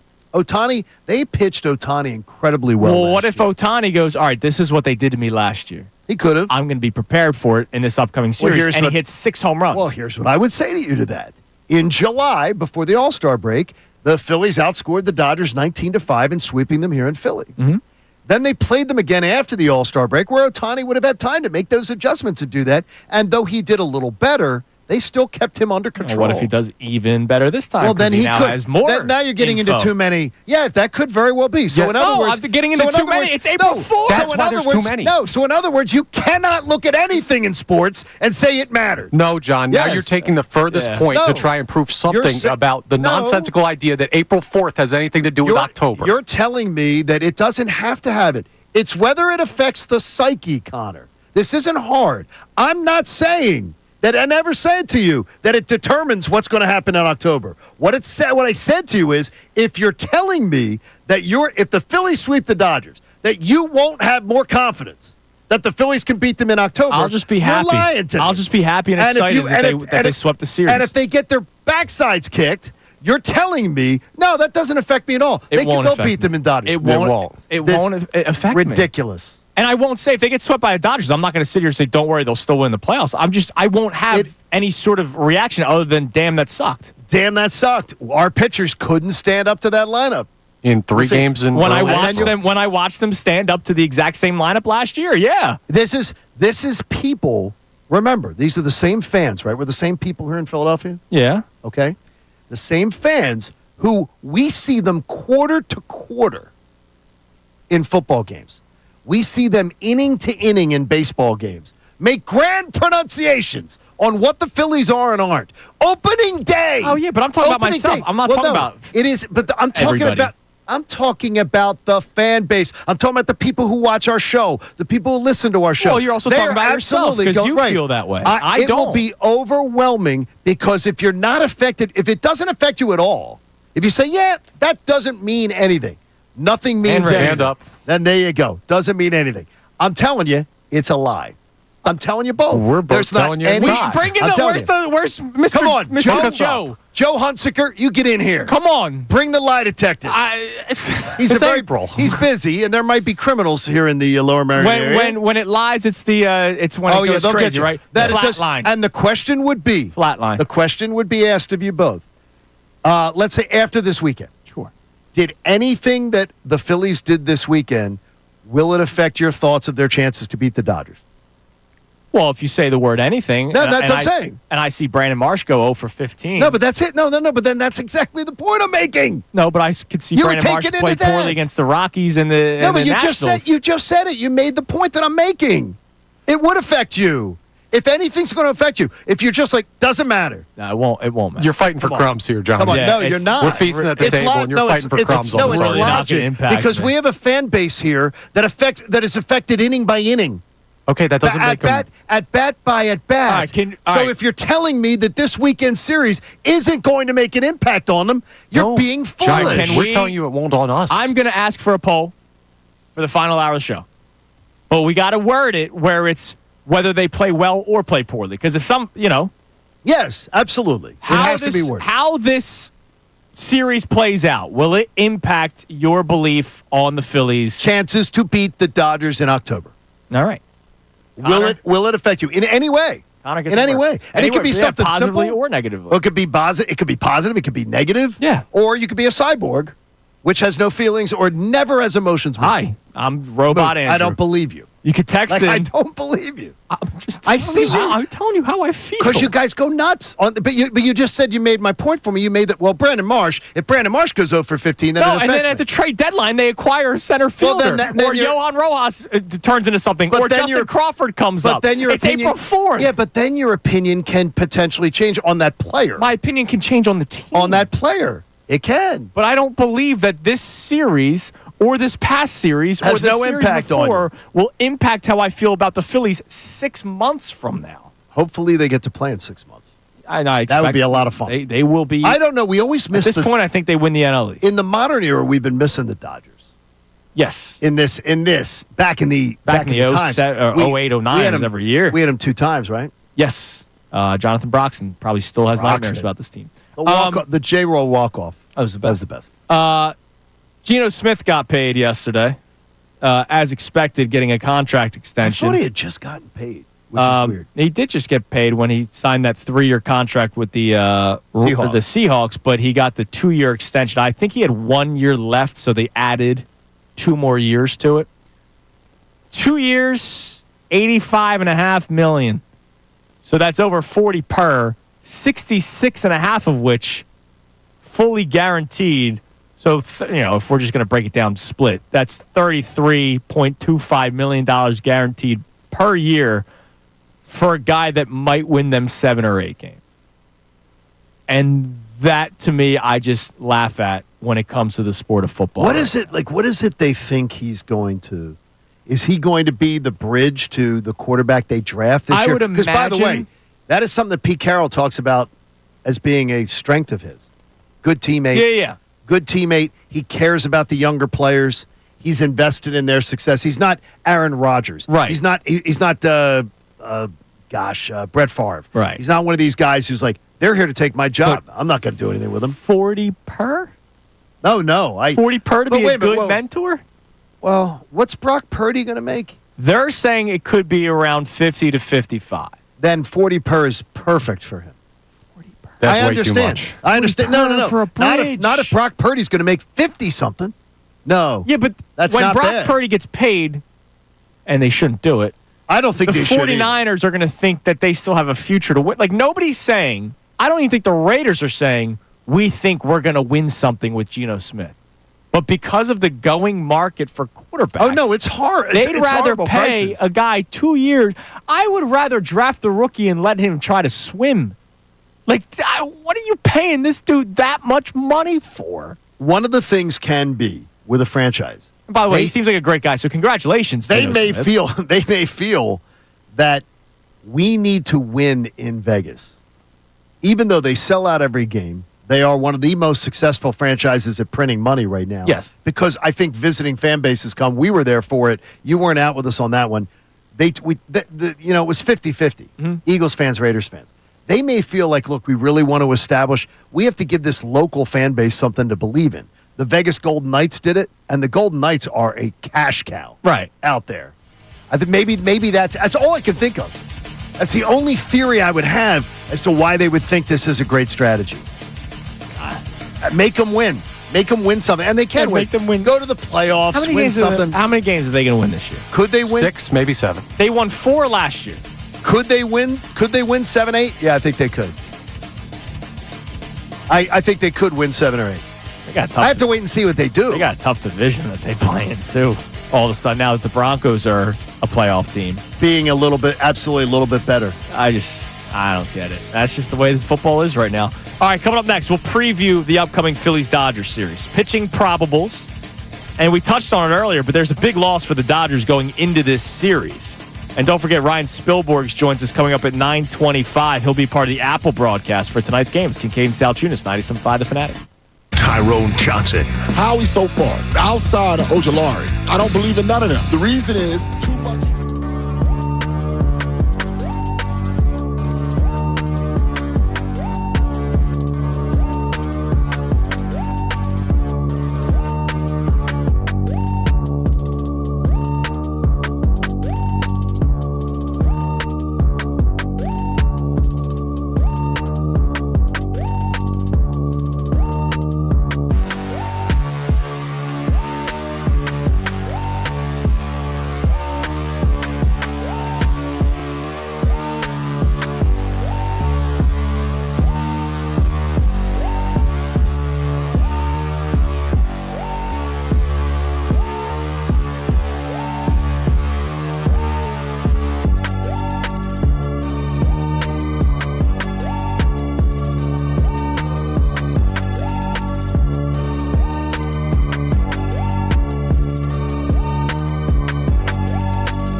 stuff that we got going on here. What's that? With the show. For some reason, the email just disappeared. Sunday evening, 5 o'clock. There it is. So starting this Sunday at 5, we're going to have the best of Kincade and Salciunas. Man, it must be a lot of work to put that together. Listen for content that sports fans are talking about. How long is this show? I'm guessing it's an hour. Okay. Sunday evening at 5 o'clock, 97.5 The Fanatic, 97.5thefanatic.com. It's cool, and we appreciate being a part of the weekend. It's awesome. It's unbelievable. Sunday at 5 o'clock. Can't wait. All right, so Phillies-Dodgers begins today. We'll get back to our text messages on the dominance of the Dodgers and whether or not this series means anything to you. But before, obviously it means something. I just want to be entertained. I'm not like John where I'm waiting on bated breath to see what happens. You see, now you spin an argument. You're spinning an argument to something I've never said. So I will not tolerate that. You're spinning an argument to try to make yours sound more logical. You are saying that you will allow this series to impact No, I'm saying I'm a human being, and I absolutely will remember what I see in this series. And when I'm thinking about a Phillies-Dodgers potentially in the playoffs, I will look back and go, let's see how they played this year. In fact, so then we should not do those segments. No, we could do the segments. No, but why would we do that? Because they don't mean anything. What's the name? But what's the names on the show? But by your logic, though, we shouldn't do those segments. What do you do when there's a playoff series? We always spend days looking back at what happened during the regular season. Yeah, and then I'll say, we look back and go, and then I'll say, yeah, but you know what? That was also all the way back in April when they didn't have their center fielder, and that's fine. And that's fine to put that as a logical point, to put that into the conversation. But it is not the end all. But it is not the end all be all to the discussion. We're going to do that right after W's and L's. It's going to and right after power rankings. It will be football season. I'm running. All right, your probables. Yamamoto on the mound today. I'm excited to watch him pitch. I've really never watched and focused on him pitch. Yeah, just because 10 o'clock starts on a nightly basis. Spoiler, he's good. Yeah, no, he's really good. He's been worth it for them so far in just 2 starts. Roki Sasaki has not been. By the way, Yamamoto against Luzardo today. Sasaki Nola tomorrow. I saw. I was there for the Coming to Jesus meeting on Saturday. Yes, I'm very excited to see him pitch again because he makes you miss. And against this Dodgers lineup, these guys are bashers. They are. They're free swingers. Yeah. If Luzardo is feeling good, I think it's a good matchup. Also, Sasaki, you could argue, has been worth it because remember, he's on a minor league deal because he could not sign a major league contract at his age internationally. How long does it have to, Connor? Does that have to go? I think you're 1 year. Is it one? Repeating until he's old enough? I'm not totally sure. Let me double check. Okay. Because he's incredible. He'll be pitching against Aaron Nola. Now, he's going to cry tomorrow. If anything goes wrong, he might go to the dugout and cry. He's cried two starts. He's cried. Yeah. He's probably listening to the show right now saying, screw you, John Kincade. Does he have an interpreter listening to it with him? I don't know. This is what this guy Kincade is saying right now. I don't know. I guess this could very well be. He's cried both starts, so yes, he has. Hopefully they can make him cry tomorrow night. Lastly, Sunday should be fun. Tyler Glasnow versus Christopher Sanchez. Glasnow's great. He had the arm injury when the spider tack got taken away, and he blamed that on his arm injury. Yeah. And not the fact that it's an epidemic and everybody's throwing 100 miles an hour. Yeah. He's a hell of a pitcher. He's really good. Spider tack caused him to do that. Who's the guy that they say he looks like? Who's that? Oh, he looks like not Cillian Murphy. Who's the yeah, it is Cillian Murphy. Is it Cillian Murphy? Yeah. He was Oppenheimer. Yes. Right. Cillian Murphy. Okay. See, I'm not good with names. Yeah, he looks just like Cillian Murphy. Yeah, that guy. You know that guy. Do you know what I'm talking about? I do that at least 3 times a day. He does look like him with do you know just what I'm longer talking about? hair. Yes. They look exactly like. Now that I heard Oppenheimer. Yes, Oppenheimer and what's the show that everyone liked? Peaky Blinders. Peaky Blinders. I put on Peaky Blinders. Did not watch it. So I put it on the first time I ever had COVID. And the first time was the worst time that I ever had it. For whatever reason, I couldn't focus, right? I turned it off. I've never gone back Never to gave it a shot. Oh, it's good. Tommy Shelby's a great character. Yeah, no, I've heard he's one of the best characters like in TV. Like people love him. I heard it went on too long. Did you? That's what I heard from some people who loved it. Thought they stretched. So I guess Marsh is in the lineup every day because it's 3 righties: Yamamoto, Sasaki, Glasnow. Right? Yeah, got to be. So you're doing the Schwarber leadoff lineup, and Marsh is in the lineup every single day. Schwarber had the walk-off against the Dodgers last year, I believe, in one of the games in the sweep in Philly. See, I think he honestly, walked that off. I thought it might have been 2 years ago. Was it 2 years ago? But yes, he I remember did. the walk-off, and it was great. Yeah. It was great. But are you cool with 3 days of Marsh? Or I know you'd want to give Rojas a shot. Yeah, I want to give Rojas a shot. Rojas, to me, is I'll tell you this, he looks like he has a better approach at the plate than Marsh has. Yes. So I'm willing to – I want to see that. I want Rojas to get as much of a chance as Marsh has got. But if they're doing the platoon, which it kind of seemed like they're doing that after the fifth game of the season. Which they said they weren't doing. I know, it's funny. Marsh would be getting the start every single day in this series. I think he will. The other thing, a lot of people were surprised that Edmundo Sosa was not in the lineup yesterday. He is a bench player. Very good bench player, but bench player. Does he find his way into the lineup at some point this week? Yeah, I mean, people get off days. They'll do the Sunday lineup, so you're going to see him at some point. One more. Which game does Real Muto not catch? Sunday. We already know. It's official, Sunday? Yeah, Rob already said it. That's the reason. I was surprised that he played yesterday. Well, that's what Rob said. He gave him the choice. You can have off today, or you can have off Sunday. Now, he took off the Dodger game. Well, no, it was a smart choice by him. Walker was the pitcher. He wanted to make sure he could hold his hand. I don't think that's why. Oh, really? What is it, he had the double when he had been super cold, night game into a day game. He's like, I want to get back out there. Had a good game at the Dish. Very good day yesterday. I do think, by the way, that is an excellent job by Rob Thompson of letting him choose, letting a veteran player choose like that. Choice. I will give him high grades for that, Rob Thompson.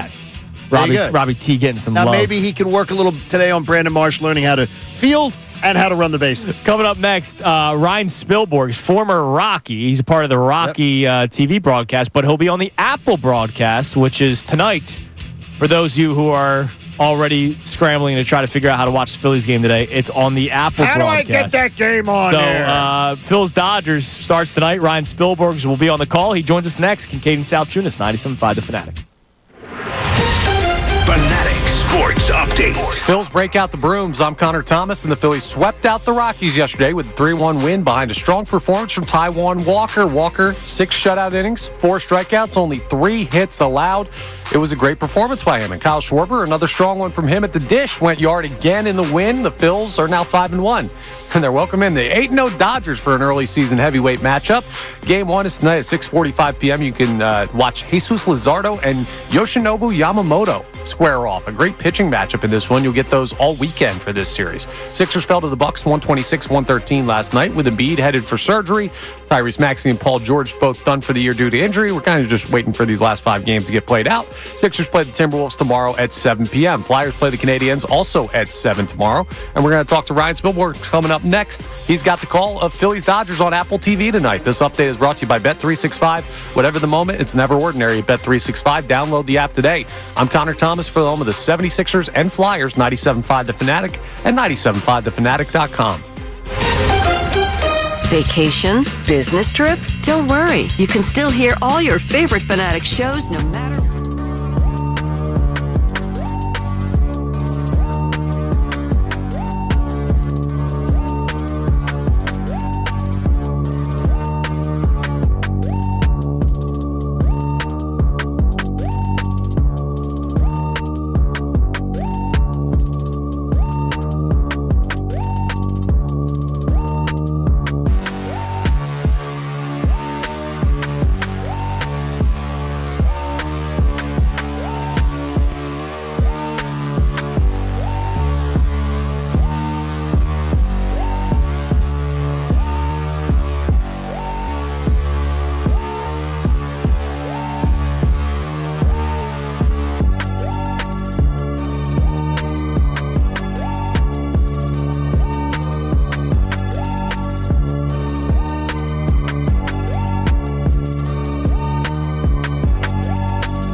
Kincade Salciunas, 97.5, The Fanatic.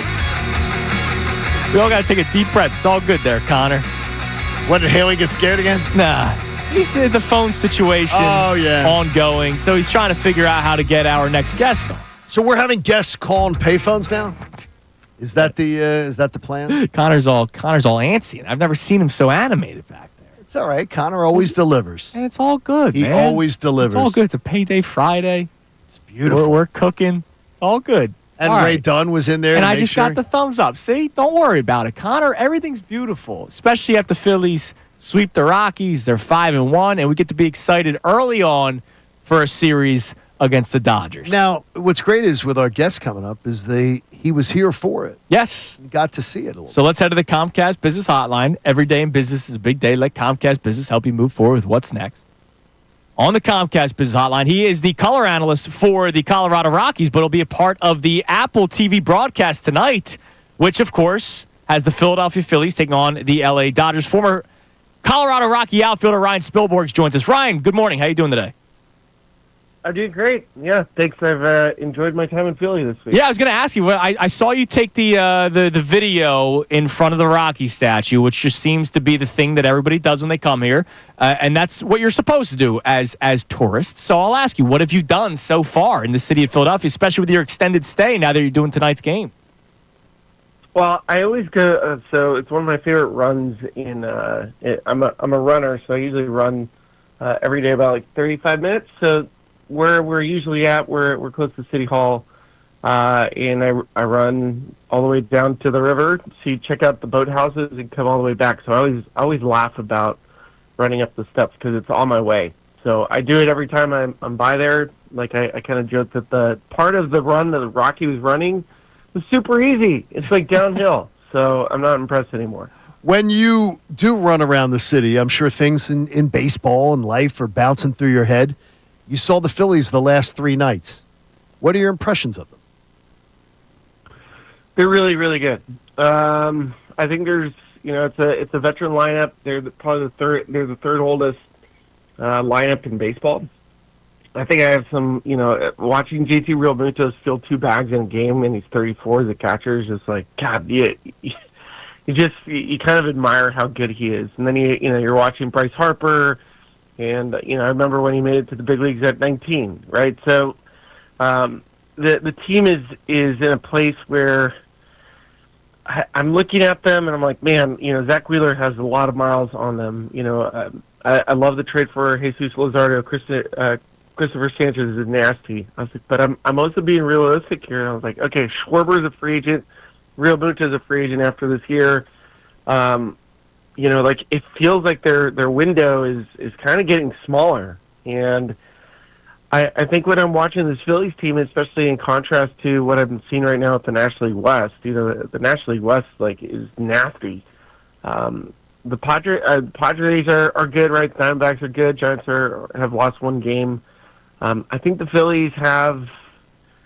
This is kind of like I would assume in that clubhouse that obviously you think you're going to win forever, but I would think there's got to be maybe a sense of urgency to this team specifically that maybe they haven't had quite in years past, because there could be, you could be like Boys to Men, you could be at the end of the road. So we'll see. Right, we've been talking about it since before the season started. That this kind of feels like the last hurrah, at least with this core. Like Harper's not going anywhere, Trey Turner's not going anywhere, but you mentioned some of the guys on 1-year deals or 2 years left, especially a guy like Nick Castellanos, who it's been on the record they've tried to move on from him the last couple of seasons.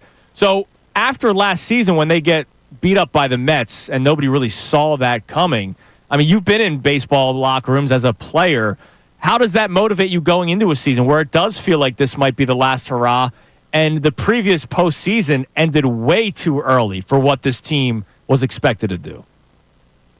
Yeah, I mean, and that one too. I mean, that's for a good team. I get on paper, record wise, you're like, hey, we won 95 games and this team won 89. We should beat them. I was like, that's not how it works. You get to the postseason, if you get hot, it's just timing of it. You run into a good starter, you run into somebody that runs into a homer, and you're knocked out. But I think because baseball's so hard and it's such a grind, and like, you know, getting to the World Series is a feat in itself. And you know, like if you lose a World Series, and I know right the Phillies did a couple of years ago against the Astros, you know, you're so motivated to get back there because you taste it and you're so close.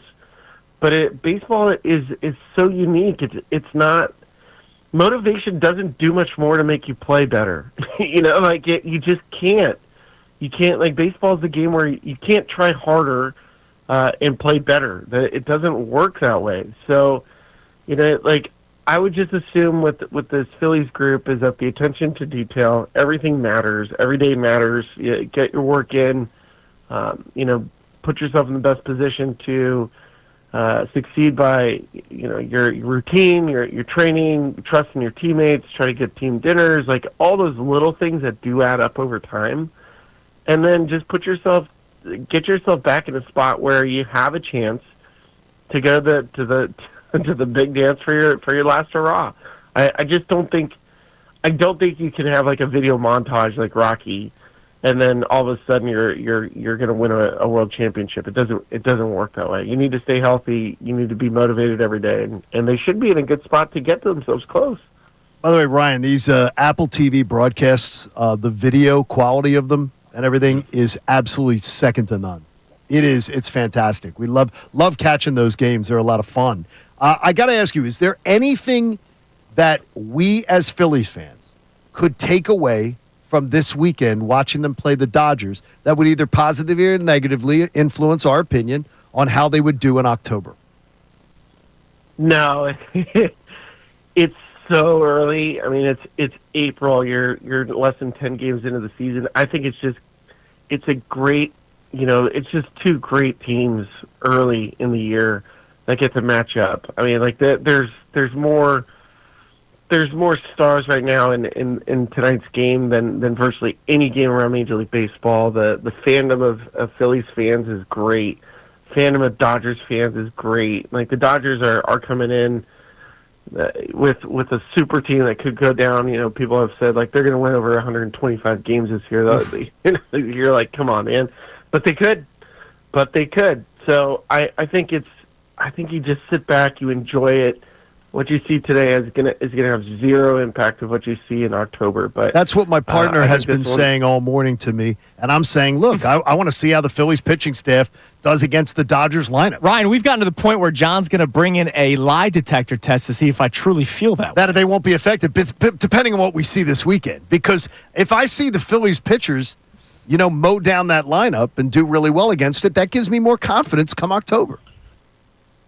Yeah, well, you can think that way. That's fine. I like it. You don't. That's nice, Ryan. By the way, we're joined by Ryan Spilborgs, obviously former Rocky, and he's going to be a part of the call today on Apple TV. I caught something you said earlier. Now, you are going to be part of tonight's broadcast, which is Yamamoto versus Jesus Luzardo. But you said earlier that Christopher Sanchez is nasty. And Christopher Sanchez has been the guy that, like, every analyst or scout or GM has said, look out for this guy to potentially be a Cy Young candidate at the end of this year. We've been following the story of Christopher Sanchez. He has gotten better year in and year out. What makes him so good, in your opinion? I mean, like if you want to get in the weeds, just the ball movement. He's a crossfire lefty, long arms, good extension, exceptional changeup, and he throws a crossfire two-seamer, which is like just nightmare for any right-handed hitter or left-handed hitter. So just great deception. He's a deception guy with velocity that's touching 97, with just almost like a traditional lefty from back in the day with the two-seamer and changeup, but this is like power. So most hitters that I talked to at the Rocks are like I couldn't pick it up, or late movement, or and he works really fast. So I just, those guys he would be the type of pitcher that I would have to face, as a right-handed hitter. And don't look up my numbers in Philadelphia because they're not good. You guys broke my heart in 2007, man. That was the first time I saw the Phillies. First time I ever saw them make the playoffs in my lifetime, and it ended pretty quick. Yeah, you look at my numbers against Philadelphia, and I rate the Phillies. So I just think when you see a guy like Christopher Sanchez, like, you just don't understand until you put your feet in the hitter's, you in the hitter's mind, and then you understand, like, there's a lot of qualities that he has. And then, like, tonight, Jesus Luzardo, Garrett Crochet just got his long-term extension with Boston. Luzardo throws harder than him. He's the hardest throwing lefty in baseball, and he's got a wipeout slider. He's always had it. It's just staying healthy. So I mean, Luzardo, even without Ranger Suarez, who I know you guys love, Luzardo's nasty. So I think the Phillies are in a really good spot to be very competitive. And yeah, I mean, like I said, it's a nice litmus test in April to see how pitchers match up against lineups. But I don't know. Today I'm a fan. I'm a fan of watching these two teams. Dude, you did rake against the Phillies. I just looked it up. How bad? Against the Phillies in his career, he hit .419. What? And you must have loved Citizens Bank Park. You hit .408 at CBP. What? Hitter-friendly ballpark, huh? Yeah, bad pitchers, too, at that time. So Well, listen, that helped, too. Ryan, listen, man, wealth, we yes. appreciate it. We can't wait to watch you guys on Apple TV tonight. Thanks, man. Great job. All right, see you guys. There he is, Ryan Spilborgs on the Comcast Business Hotline. .419? Jeez. Yeah, against the Phillies. So that's his third best batting average, but the two teams in front of it, the Rays was just 3 games, the Blue Jays was just 4 games. He did that over 30 games. There was some bad pitching, but Guy can swing it. Yeah. He could. He's one of those guys that always be pesky. Yeah. Pesky. That's why I remembered his name. I mean, being a pest. Yeah. Like a pesky guy.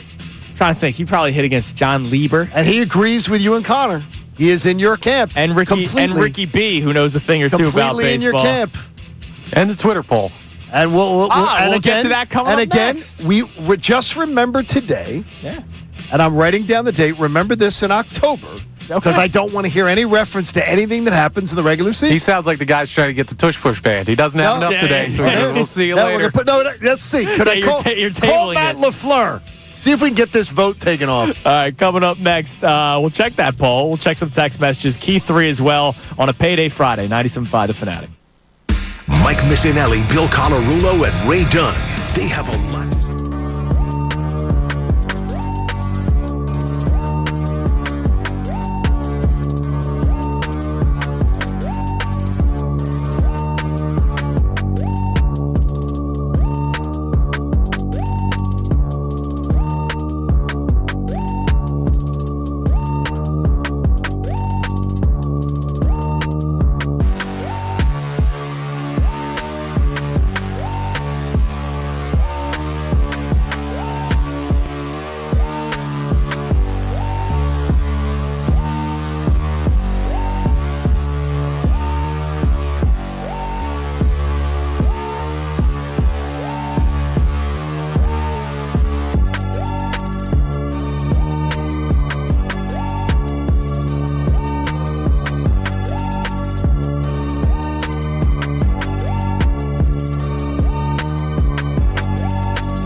don't forget, starting next week, so when we're back on the air on Monday, that's the return of the cash contest, the Fanatic signing bonus, brought to us by our friends at Live Casino and Hotel Philadelphia.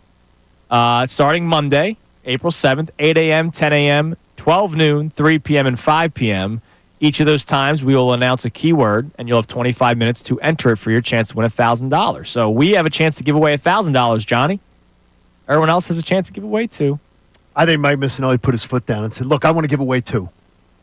Let those clowns in the morning give away $1,000. Yeah. I want to give away $2,000. And they are named the best show ever. Yeah, and then the best show ever said, well, we're the best show ever. Yeah. So we should be able to give away $2,000. Yeah. And then we get screwed. Yeah, it's all right. But our listeners will be ready for it. Look, 8 o'clock. Come on. Be there. All right, so we have a poll up and running, which is something we rarely do. Proud of you. Very rarely. On this show. Very rarely do we do a Twitter poll on this show. And it was based off of this series upcoming, starting tonight against the Dodgers, and whether or not you will allow either positively or negatively. Anything that happens. Yeah, Are you going to let it affect you as far as when you evaluate their chances in October? Come playoff time. So far, Ryan laughed at it. He says no. He did. Ryan absolutely Spilborgs and Ricky B. That Ricky B. Who and is Manny Ricky B, by the way? Who is this clown? I don't know. Oh, wait a minute. He's an ex-major leaguer? Oh. Uh-oh. It's a couple seam heads. He might know what he's talking about. What do we got? What's the poll saying? All right, so the poll, first, we're going to have to check to make sure it's unbiased because we've had issues in the past. That's right. That's why we don't run them. What is the wording? This is word for word. Will the Phillies' performance, in parentheses, whether they play well or poorly Thank you. in this series against the Dodgers, affect your opinion on whether or not the Phillies can beat the Dodgers in October? We did say in any way, but I'll be a little nitpicky there because in any way. But, that's really, fairly dude? close. It's fairly close because if you go – because what did Andrew do? Well, he goes, well, if Brandon Marsh goes 0 for 15, then I'm going to look at him. Yeah, well, that matters. So if Aaron Nola gets trashed – but hold on. If Aaron Nola gets trashed, that will affect you in any way. Brandon Marsh going 0 for 15 adds to my belief and understanding that they need a better center fielder. Okay. Are these three pitchers I imagine they would do that. Are these three pitchers you would need in a playoff series versus the Dodgers in October? Yeah, depending on the amount of games. Yeah, I would think so. I would think you'd need probably these guys. Yeah, but Zach Wheeler's going number 1, baby. I hope so. That's a 1-0. That's a 1-0. That's a 1-0 series. Unless lead. you have to play in that stupid. Unless you're playing the series before and he's and is Painter throwing? Yeah, that's a and his deadline acquisition pitcher. By the way, the number I was told the number that I meant to tell you that from opening day. Someone who I think knows a little bit. Mm-hmm. I said over under Andrew Painter starts this year, and I said 10. This person said over. I like that. So that'd be like July. 10. But then again, though, what do you think the innings limit would be? Probably 100 and change. 100. What was the innings limit? I think it was 110. Strasburg was like 110 or 120. Or yeah, something like 110. I was going to guess. Right. So if you give him, let's say you give him 11 starts, and you say 6 innings, 66 innings, you could do that. Yeah, I'd be curious to see how are they. I hate to say the term ramp up. How are they ramping him up? Especially when it comes to expense reimbursement. Yeah. You don't want to do that. They want to get their money. They want to get their money back. Sometimes on this. They want to get the money back on this investment, and our friends at Ramp can help them do that. I heard the commercial. Well, now that we've read the poll, what do you say we get to the results of the poll? Yeah. Yes. What are the results? I have no. By the way, I have no guess. But after hearing Ryan, I did not look. 77 say it won't affect me at all. I have not looked either. I'm going to guess because again. You're talking to two seam heads here. Oh, yeah. And Connor you guys and Andrew. Are just really, and Ricky B., former Major League Baseball player. Ryan Spilborgs, former Major League Baseball player. But we may not be thinking the same way that the everyday fan. The fan base, yes. So I'm going to think it's even closer than what you think. What do you mean? You think it's more like close to 50? Not 77. I said 77. Let's go 60-40. Okay, so the options are yes, it matters. No, it's early. 65% of our over 200 responders already are saying no, it's early. So 35% are saying yes. Thought it would, and I actually thought it would be higher of people saying no, it doesn't matter. But I think I got influenced by Ryan. I don't think that what you believe, like just because Connor and I disagree with you, and Ricky B. from Manayunk and Ryan Spilborgs doesn't mean that you're on an island. Like. I know the tweets that I'm going to get. If the Phillies drop 2 of 3, it's going to be, well, they could beat the Rockies in the Nationals. Well, what does that matter? Whatever happens this weekend, it will affect this fan base heavily. Yeah. And if they win, people are going to be cocky But about you it. asked me. And if they lose, it's going to be, we will hear about this series. Absolutely. If we have a drinking game, we will hear about how the Phillies play against the Dodgers on this radio station hundreds of times. Yeah, I don't think you're alone. I just think you're And wrong. I'll ask the question at doing this show, like doing the due diligence of the show. I'll ask the question. It just doesn't mean I have to agree with that sentiment. Like, we got a response to the Twitter poll. Okay. And these are the people that are going to be upset by this. But we have a check-in from Louisville who says, must-win series. Don't care if it's April. They need to show the fans that maybe something has changed as far as choking when it matters. Defending champs 8-0 coming into town. Go make a statement. Show the hell up, whether it's April or October. Well, I don't see now. That's way too. That's a bridge I'll too ask far. that. Was that Twitter or Texter? That was Twitter. I would like for that Twitter to respond. What were you saying when the Phillies swept the Dodgers last we got year? like 5 minutes left. Because here's the deal. The Phillies choked away the series against the Diamondbacks, right? Like they did. Games 6 and 7 were abysmal. It was some of the worst 18 innings of watching baseball in my life. I was miserable watching those games. Oh, my gosh. They choked away that series, and then they swept the Dodgers this past year. Did he feel a certain type of way? I mean, it was only June or July when that happened. Like, that's the thing. Like, I can't go, they got to prove me that they belong. Like, they could get swept in this series, and they belong. They're going to have one of the best records in Major League Baseball still when it's all said and done. And I'm not going to use this series to determine how I feel about something 6 months from now. What if they win 110 games, but they lost the series to the Dodgers? Like, well, the come Dodgers, as I pointed out, when they win 100 games, they don't win. 100, it's 2017. So they have to purposely lose. 2017, 104 wins. Didn't win a World Series. 2019, 106 wins. Didn't win a World Series. They have to purposely lose. 2021, 206 wins. Didn't win a World Series. 2022, 11 wins. Didn't win a World Series. Yeah. Last year, 100. I mean, 2023, 100. But you also, if that history was a boat, I'm not getting into it. You also say that what does that team have to do with this team, especially now that they've gotten over the hump? No, I'm saying winning is the that, World Series what helps. I'm saying is factually baseball will tell you. Yes. That less than 1 out of 5 teams that have the best record That's in true, the yeah. modern era are winning the World Series. How many of those teams had this Ohtani guy?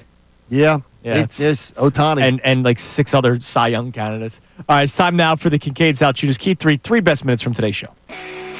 Now, the Kincade Salciunas Key 3. Today's best. Opinion of a lot of fans. The Dodgers being 8-0 to start the season, and the Dodgers are not a fluky 8-0, right? Like, this team is going to win over 100 games this season. And I still remember the article written by Jeff Passan weeks ago. This is during spring training, in the middle of spring training, where he wrote that the Dodgers and this team, this super team that they built after winning a World Series, by the way, could either help or completely hurt the sport of baseball. If the Dodgers don't do anything come playoff time, then it opens the door to anything's possible. Doesn't matter how much money you spent on a team. Doesn't matter that they're the defending World Series champions and acquired the reigning Cy Young Award winner and Blake Snell. They got Sasaki, who was the big international player. They were able to bring back a lot of guys. If they lose, none of that matters.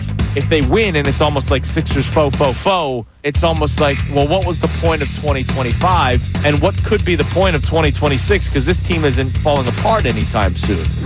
So the Dodgers being as dominant as they are, does it impact your way of watching the Phillies and watching baseball from now until the playoffs?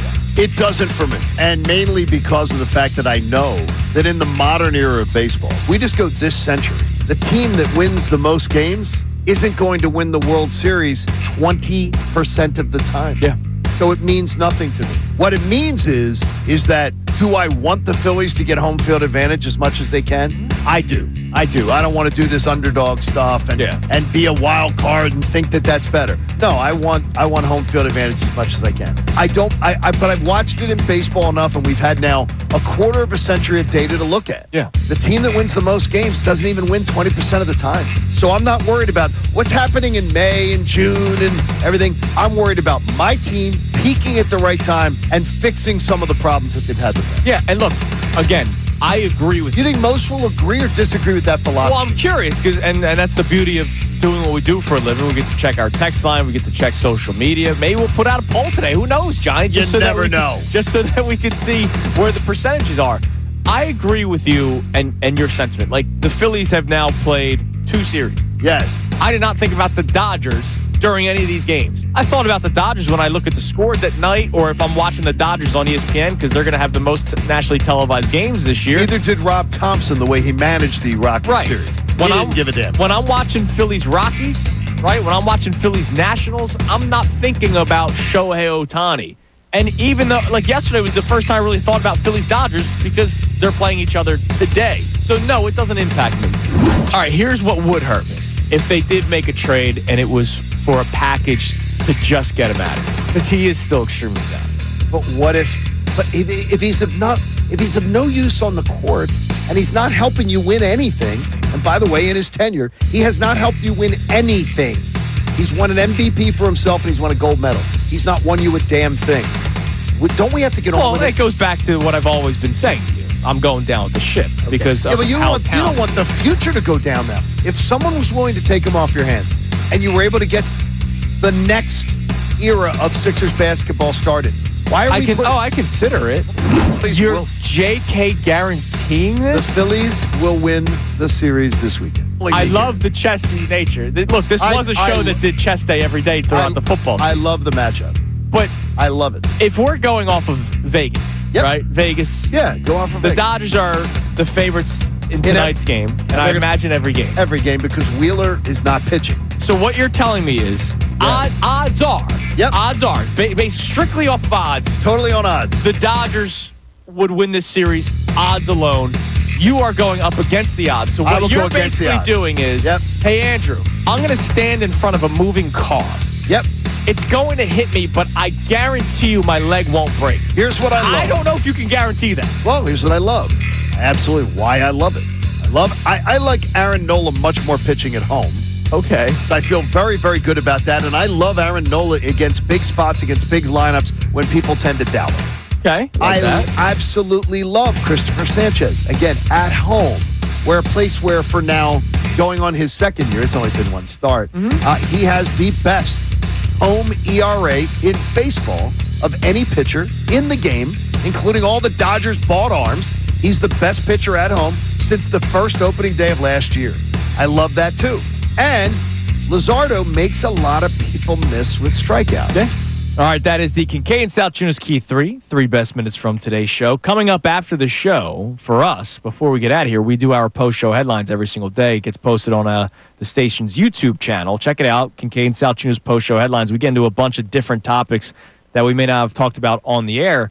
And today is one of our special weekly listener questions. 5 questions from listeners, and 3 of them are from Instagram, 2 from Twitter. I love that. And so you can always send us your questions and get them on there. And by the way, too, I found out from a nice little listener saying yesterday that they have gone back and watched older ones. Oh, really? On YouTube because and most of them, there's a lot of questions that we ask that we talk about that are sort of evergreen. More evergreen. Yeah, like sometimes, I've done one. I remember me and BG did one when you were on vacation, and it was the day that Chauncey Gardner-Johnson tweets were going on. Ah, boy. But Thank you, 97.5. Yes, that BG. But most of the time, it's evergreen questions. So you can always go back and watch them. But post-show headlines, we do it every single day after the show. We'll be doing it in a couple minutes. Mike Missanelli's show, by the way, comes your way at 10 o'clock with Bill Colarulo. Mike's been doing fireside chats from the house. I know. I've been watching him. Seeing some of that? It's great. He's got a lot to say. Got a lot to say. I'm right. Tell us a lot about us. I know this is life-saving cancer research. If you want to save people's lives, we have so many great advertisers that are a part of it. Get on in with it, and our friend Ron Davis and his crew do it at do 975thefanatic.com/AACR. Make a donation because cancer research saves lives, and it saved mine 3 times over. Ron Davis got mentioned on post-show headlines yesterday. Ron Davis was on. You should go watch it. All right, everybody have a great, great weekend. Enjoy After he yourselves. gets people's taxes. Yes. Enjoy the Phillies-Dodgers series. Regardless of how it plays out, the playoffs are not for another 6 months. Everybody have a great, great weekend. We'll talk to you Monday here on 97.5 The Fanatic.